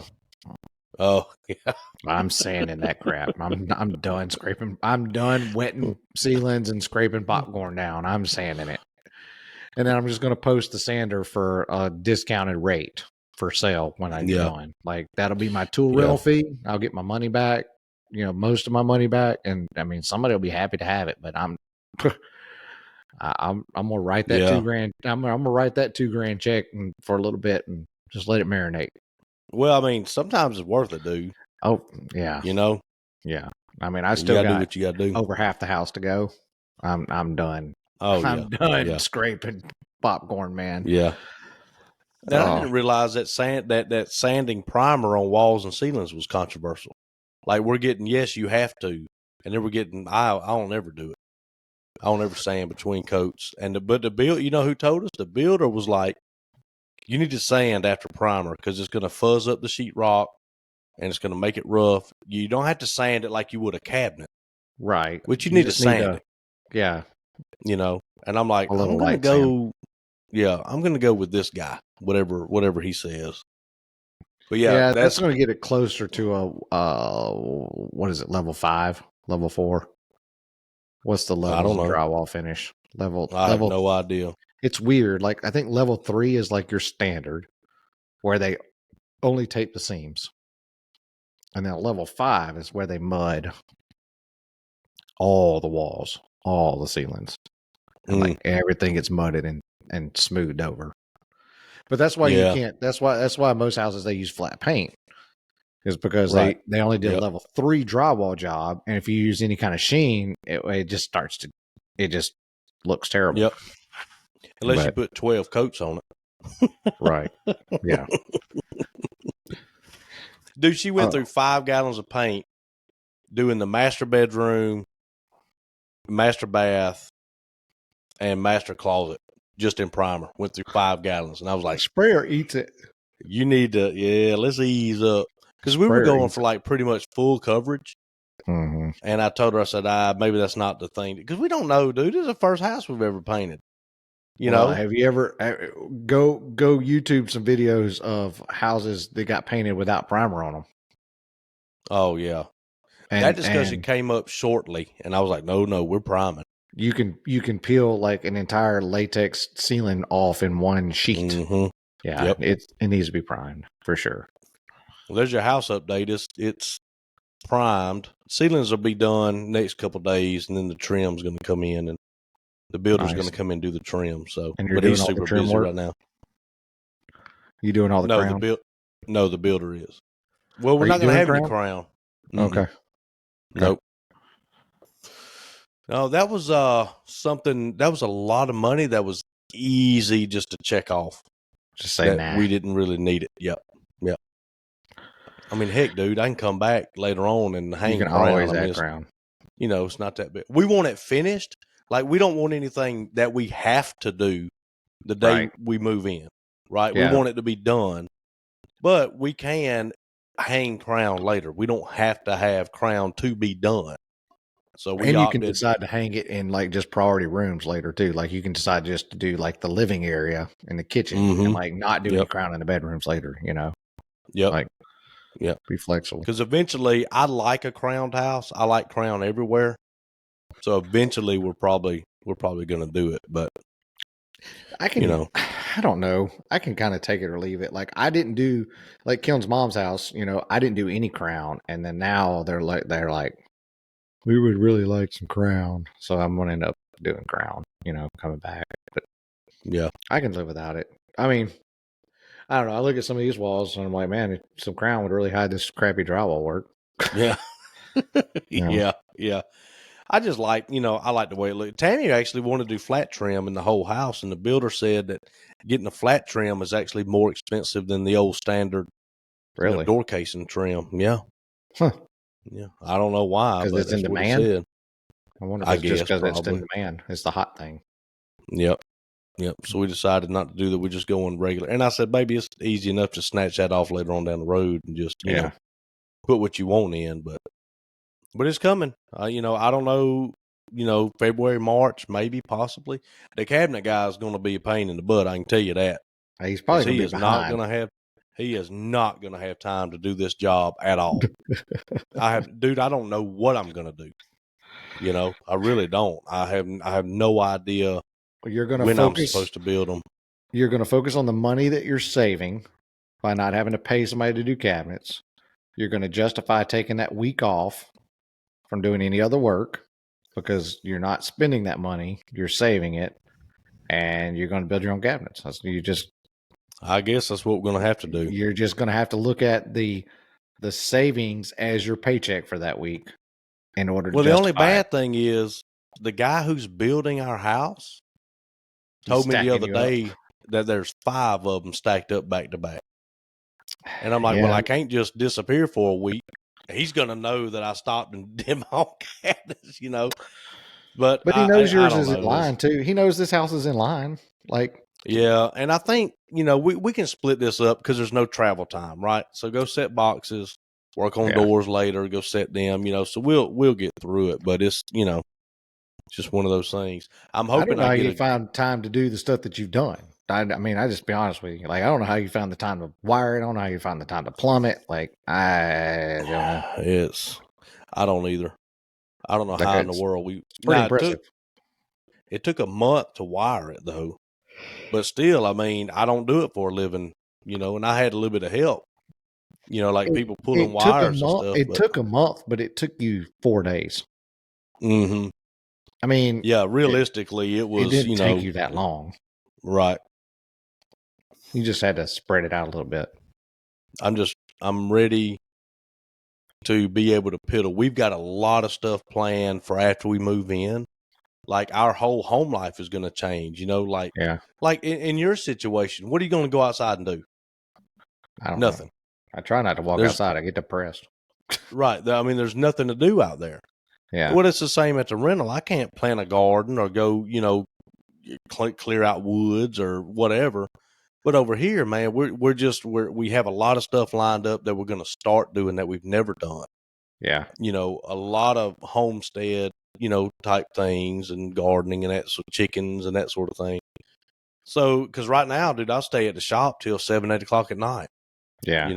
Because there's nothing to do. What am I going to do? Go home and sit there? Like, You'll there's work nothing. You'll work it all into your new normal. I mean, That's right. It'll all become a new normal. I can't wait. It's going to be good. But yeah. And what did you have anything else on your list? I do have one other thing. I definitely need. I had one thing, but we don't have to really tell that story. It's kind of stupid. But no, I have something I really want to make sure we cover, and that's vanity basics. Okay. So I have to do a vanity ish. So it's basically just a laundry room cabinet with a sink in it. So, and I got to think about it, and I was like, I've never really done a vanity. Like I've done one, and it had a apron sink in it, so that was relatively easy. You just fit it to the sink. Yeah. But like, if you're doing a vanity, what are the things like when you don't know like the sink that's going in it, or like I know they want to do an undermount sink. That's basically all I really know. Like, what are the things that you can? My arms crossed. I got my string caught there.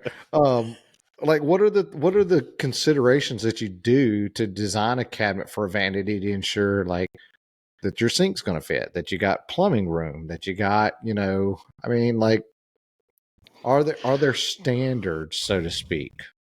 Yes. Well, there's one main standard, which is a 22-inch opening under the sink.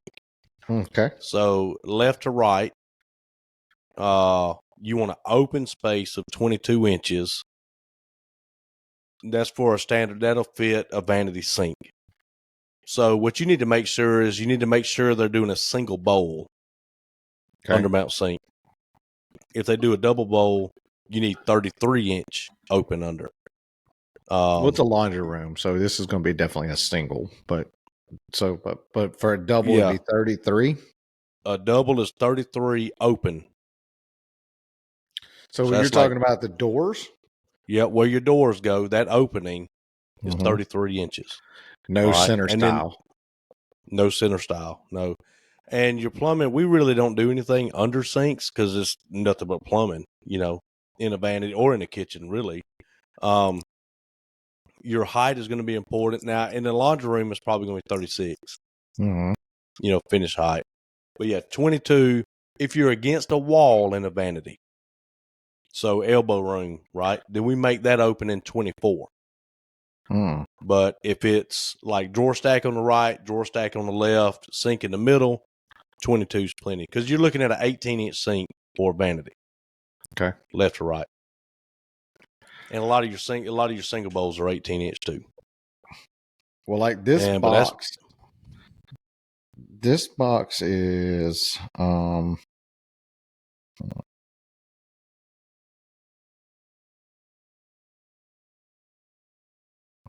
another thing, if you're dealing with plumbing, so like on the vanity, is it touching the wall on either side? It is. So there's a wall on the right hand side. So the box is 23 1/4 deep and 28 1/2 left to right. Well, that's a single opening then. Yeah. The box. Just the actual box, like the actual space for the box to fit into. The actual cabinet left to right is 28 1/2. Okay. All right. Yeah, so that's a single opening. Then you don't have to worry about the opening. Just make it one opening. But like, let's say, because when the plumber comes in and does his rough out, he's going to go based off whatever architectural drawings, blueprints that he has. And they're going to have a sink center on there. The problem is a lot of these architects, they have just standard sinks. They're not taking into consideration where the toilet is, whatever. And so all the plumber has to go off of is a set of drawings. So unless you have your drawings really custom made, like you've talked to the cabinet guy and he's telling you this and that, you always have to measure from the wall that it's touching or some solid point.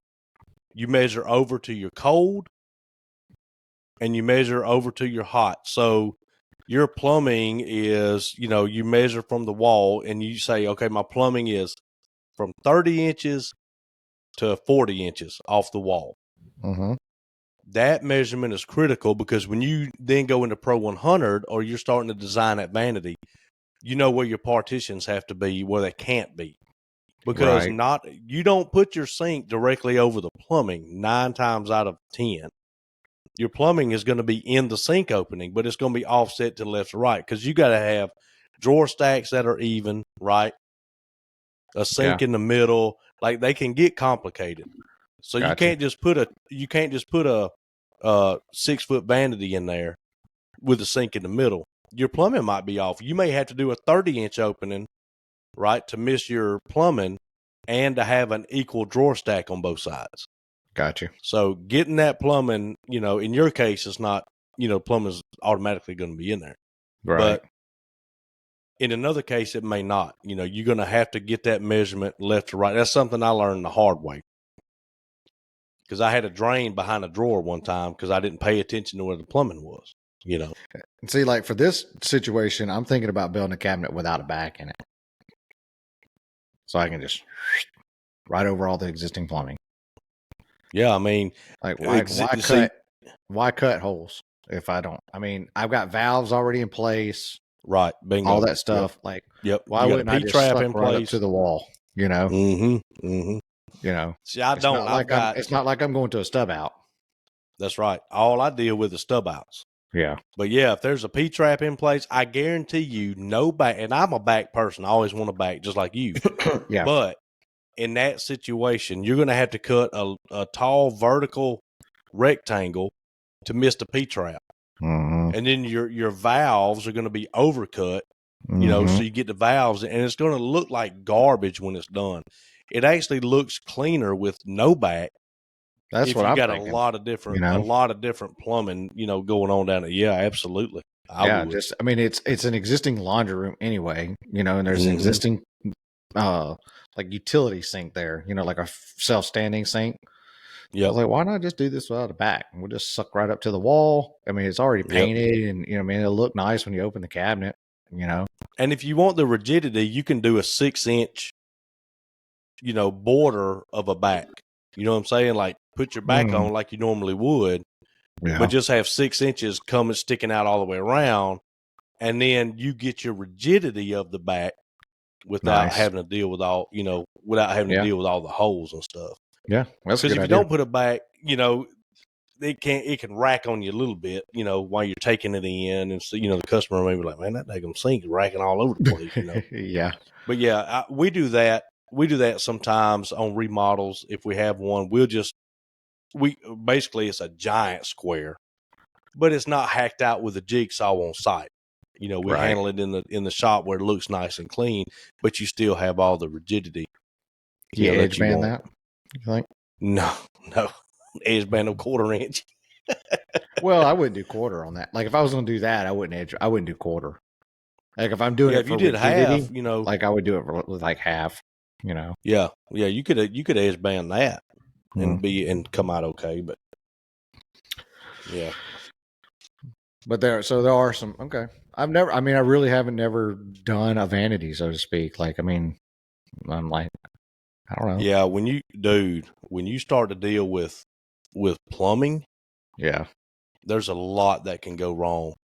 I mean, well, when you got start to dealing know with left to me, right. there's a lot going wrong.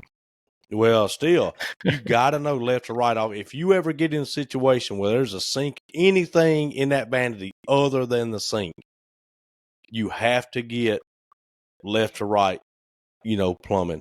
Yeah, And do the same thing with gas lines. Do the same thing with, because I got one builder that will not put his gas line behind the stove. And I finally asked him, I was like, why don't you, you got your gas line 2 feet down the wall? He said, yeah, there's a valve, there's a flexible hose that goes back there. And if you don't, your stove is going to be 8 inches off the wall. It's not going to go back far enough. And I was like, well, that's a good option. So he runs his in the cabinet next door, and he uses that steel, flex gas line and runs it up to the top of the cabinet and across, so you can't hit it. You're not going to shove a crock pot in there and tear it up, But yeah.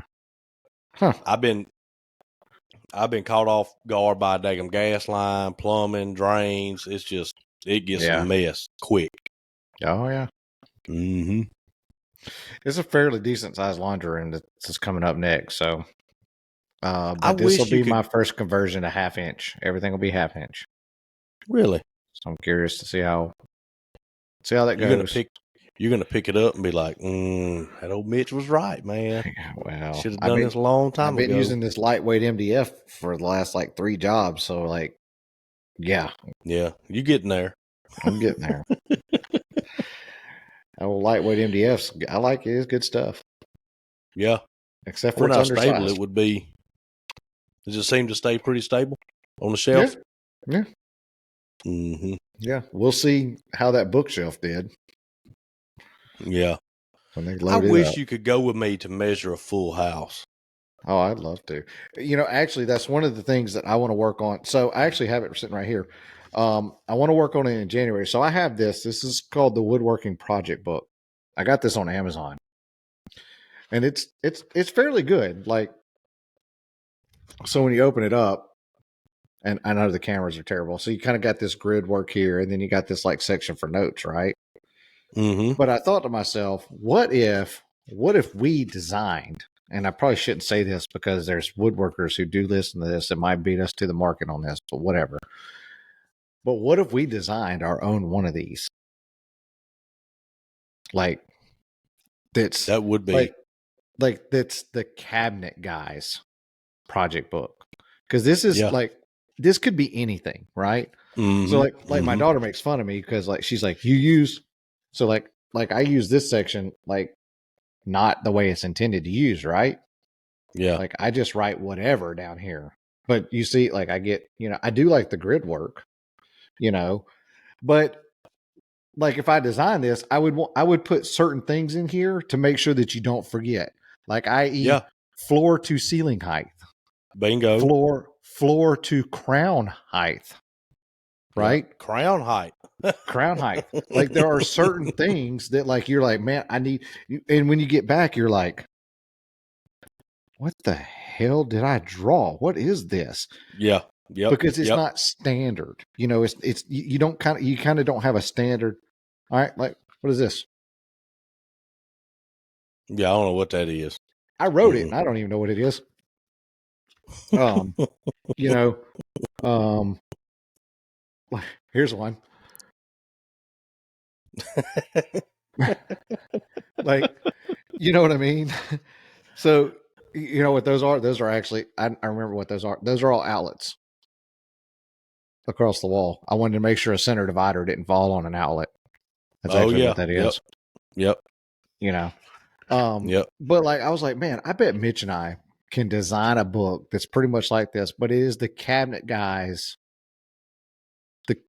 the cabinet guys layout. Well, I'm not scared to go on the group page and say if you could design a book, right, that you would take to measure houses, what information would you look for? Or maybe like what information do you sometimes forget when you go to measure a house? That might be. What do you forget? Mm-hmm. I mean, do you forget to measure the house altogether?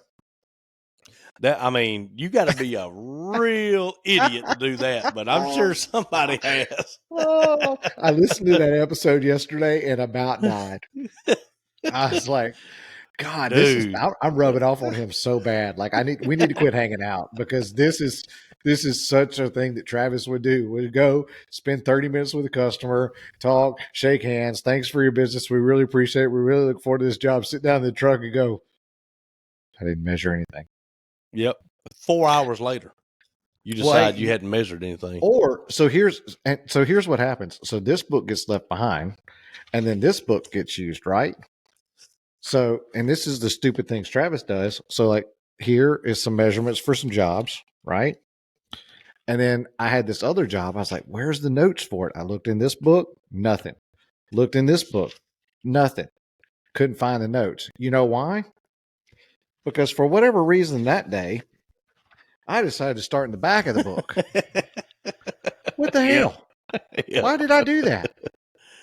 But that day I decided to flip to the very last page and put notes on it. So I'm looking for the shot because I actually have another one. I have another one of these notebooks because I do keep one. I do try to keep one in the truck just in case that I forget this.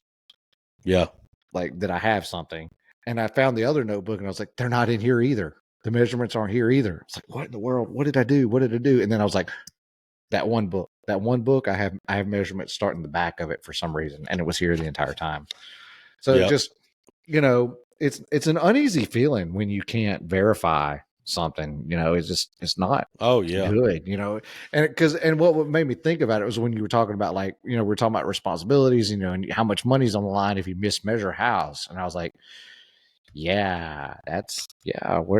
or something like, because something like, I'll write on there sink centered on the window. I've done that before and not get the window measurements. Right. It's like, well, that's doing you a lot of good there, buddy. You have no idea how wide the window is, where it starts, where it ends. So you got center of nothing. That's right. Yep. Make it up. I'll show you mine. Mine's right here. I do the grid paper, like on this job that we're going to start with soon. This is the entire job. So you got the graph. You do it on the graph paper. Yep. See, the graph paper is a good idea, but it's not that necessary. Like, so you kind of got like the reverse of this, which is good. This is about all the graph room I really need. Like, I don't need a ton of, because I'm not using it to scale or anything anyway. Like, I really just need a blank. I really just use it for straight lines. It's not the scale. But then your notes down here, but I would rather have key things to make sure that I measure for. you know. Now on a regular one, like what we do is we stand there and take note after note after note with the customer, where we talk Mhm. about everything, and Trey just writes stuff down as fast as he can write it down. And But I'm see, trying to get. But see, here's the problem with that is that those notes, or this is what happens to me at least, those notes are based on the conversation with the customer, right? So the customer is kind of dictating, and the things they say will take you left, maybe take you right. Then you got to bring it back around. Versus if I had a standardized book, no matter how that customer deviated me through, I could Yep. make sure that I came back to these certain points. Yep. Where Yep. that And make way, sure it's all covered. right? Because if I just try to go down the book by myself and the things that I kind of look like I'm running the customer, like I don't look like I'm giving them the freedom to discuss and like to express their concerns and their thoughts on the design. Mm-hmm. And Yeah. when I do that, it usually screws me up. Like I usually forget something, or I get so locked into a detail, or I get like something that's not normal and I get excited by it. I'm like, oh yeah, that sounds like fun. That's cool. That's more than just a standard box. Let's do that. Right. You know. Somebody just pulled up. I got to look and see. But yeah, I think. Who is that? I Better don't know get who that that old Smith and was. Western. Yeah, I don't know who that was. Anyway, so like when we get there, we I had them with that. Oh yeah. Oh, So look this is at the this. first page. Who can make sense of that? Mm-hmm. This is the first page of notes on this big Alder job. And you Mm-hmm. see all the checks. Yep. So once we go through and we take all the notes, once I draw it in Pro 100, it gets a check. Got you. So then I just go and I look for, stuff that doesn't have a check, and then I make sure I incorporated that, into the drawings. And it works good, and this is the second page of those notes. Because what we Yep. do is we get there and we go room by room, right? Here's what I want in here. Here's what we're going to do here. And so it works out good for the notes because it's down there room by room. Mm-hmm. The problem is whenever we're done, the customer's not telling me their floor to ceiling height. They're not telling me their window length. They're just telling me Right. what they want in each room. Right. So then I have to go back and do my measuring, and then that's when you can forget to measure something, right? Yep. Or, you kind of overlook something. But taking these notes is just, there's no way that I would go and measure a house while they're talking to me and get everything. It's just, it wouldn't happen. Yeah. So it sounds like you kind of do the same thing I do. Like I kind of do like a consult, so to speak, with the customer. Mm-hmm. Like talk about everything they want to do, and then I say, "All right, give me a few minutes. I'm going to measure everything." Yep. And That's I kind it. of send them off. Like, Yep. go away from me for a minute. Let me concentrate. And then what I usually do is I usually walk back through each room with them and recap what we discussed about it. Or if it's like multiple pages of notes, I'll just go through the notes room by room and Yep. recap each room and kind of look at the same time, try to look at the same time to see if there's any measurements that I missed. And then like to make sure, like, I try to do the old read back technique, where I read back the notes that I took to make sure that I covered everything and not just I try real hard not to do it from memory. Does that make Yeah. sense? Mm-hmm. Because if I do it from memory, like, yeah, I can remember a conversation we had 5 minutes ago. Now, when I get home and in 2 days and I got to actually draw Yep. this, I might not remember. Yep. So I try to make sure I do all the read back from the notes only. If it's Yep. not written down, I try not to say it. And then a lot of times what'll happen is they'll say, well, don't forget now, we changed that. I mean, the same day. Yep. Because Trey will write it down and then they'll change their mind 20 minutes later, Mm-hmm. And so, we always go back through and then you send them the drawings and, it's got everything where it's supposed to go and this and that. But there's a lot to it. Like you said, if what side of that argument are you going to be on if they say, no, I told you I wanted a trash pull out to the left of the sink, Right. and it's not on your notes. Like you don't have any way to, Yeah. to prove it, and like if I go somewhere by myself, if it's me and the homeowner only, then I will audio record the whole thing. Mm. But I'll tell them, I'll say, hey, just letting you know, I'm going to record this in case I miss something. Right. I can always go back. And they're like, yeah, that's fine. And they forget about it 20 seconds later. And I always do a video. I always do pictures of the room because, I'm more in remodel stuff. And I also do a 360 video of the room. I need to do that. And I do the video just in case that when I get home, there's a detail that I thought about that something else is going to affect that I didn't think about to measure. At least I've got some kind of reference. Like I can at least look and go, oh yeah, like a doorway or a turn, right? That'll bite you hard, especially in a finished house. If you're not thinking about getting something in a space. Yep. Like I should put on here, like for me, I should have doorway openings leading to the space, like as a thing to make sure you remember to measure. Like, but like I think that you and I think we could draw a book that would also take us all the way through the process. Like I think we could, if we sat down, but especially since we use the same software, that like we could do a customer walkthrough sheet that went from here and went all the way through the build process and like allowed us to check everything off all in one fatal swoop, because it's the same. I had something. Even though it's different, it's the same. Like, I mean, just the fact that I'm in a finished house and the fact that you're in a new construction house, it's really not, there's really not a whole lot of difference. I mean, you still need to know where, I guess maybe the only difference is like an outlet, like the electrician would cut the outlet in a box if it's not already there. Like but like for me, like I need to make sure I know that the outlet's already there. So I make sure a divider doesn't fall on it. But but I guess, I guess for you, electrical's there 9 times out of 10, right? Yeah. Electrical's always there. Yep. Yeah. So you do need it. So like stuff like that's the same. And there'll be some interesting to sit down and talk like about, like actually like go through the process and be like, what is the same? What is different? Or crap, that should be the same, but it's different. That's something we should be doing the same. Yeah. And if there's just so many differences, which I wouldn't see there being, but if there's so many differences, you could come out with 2 versions.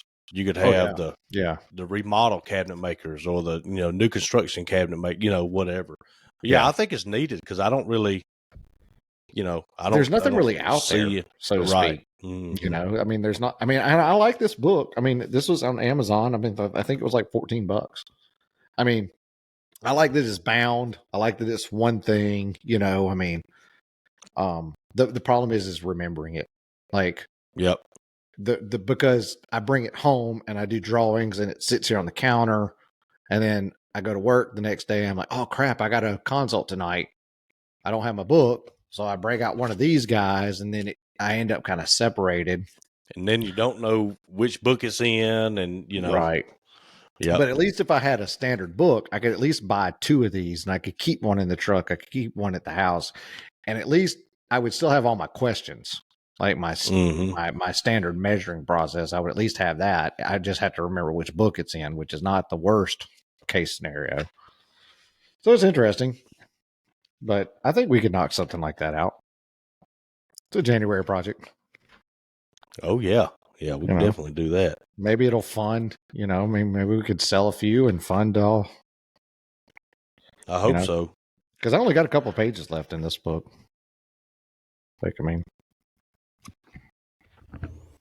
Yeah. Well, I just got a text saying my supper's ready, buddy. So your time is waning. Mine should be walking in the door in a second. In a minute. I got to go see what mine is. I got you. Well, what you got coming up this week? Tell me about your week real quick. What you got coming up? What should we look forward to? What should we look away from? Well, there's going to be finished pics. Look away from. There's going to be finished pics of the Alder job coming up. So pretty. I want to do some Alder things. That's so pretty. I really do. It's such a nice wood to work with too, man. Like it's so forgiving. I love it. We're going to have that installed. Is it a hardwood?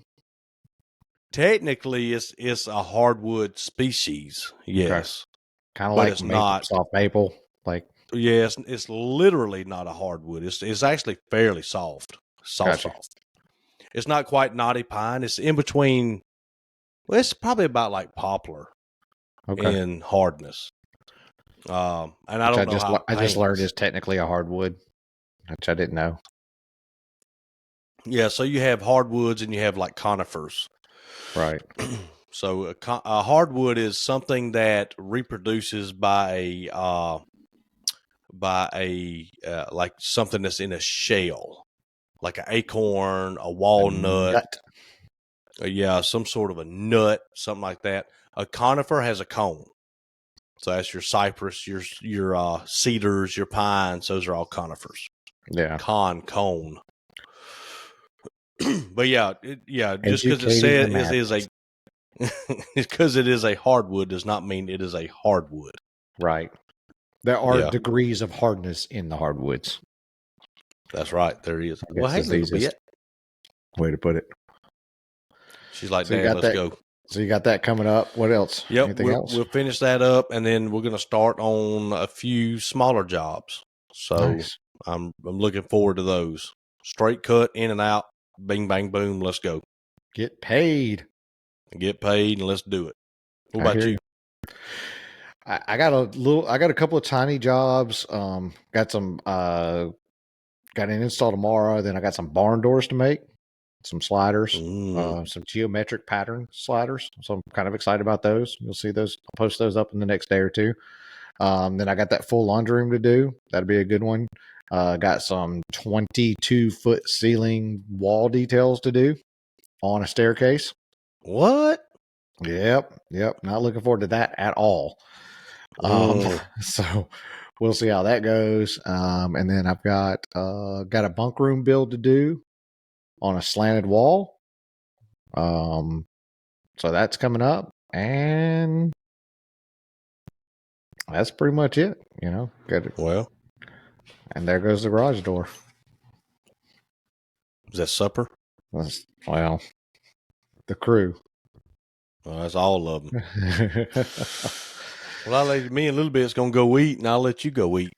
Sounds like a plan, man. Well, be safe. Hope everything goes well. Thank you, everybody, for listening, for participating. We got lots of comments last time. I hope you gotten Susie some beef jerky by now. If you haven't, get it to her. Take care of your people. I dropped the ball over Thanksgiving, but I found the recipe I've been looking for, and I made it, and it is primo, buddy. All right, well, So keep Charlie, perfecting it, and I'll get some in January. That's right. Yeah, I'll have your batch made. Well, all right. Well, yeah, let's do it. Thank you, everybody. Thanks for participating. Hey, continue. You got a few more weeks in this year to finish planning if you are planning your next step, and then come January, kick that next phase off. Let's get that thing going. Do it. Let's do it. All right. Don't wait on us. We'll be too far ahead of you. Let's go. That's right. Well, all that noise, all that racket and everything was the family coming in, so there's no better time to wrap it up than right now before they speak. And thanks to our sponsor, Benford. Can't forget Thank you for Benford. All right. See you guys. All right. See ya.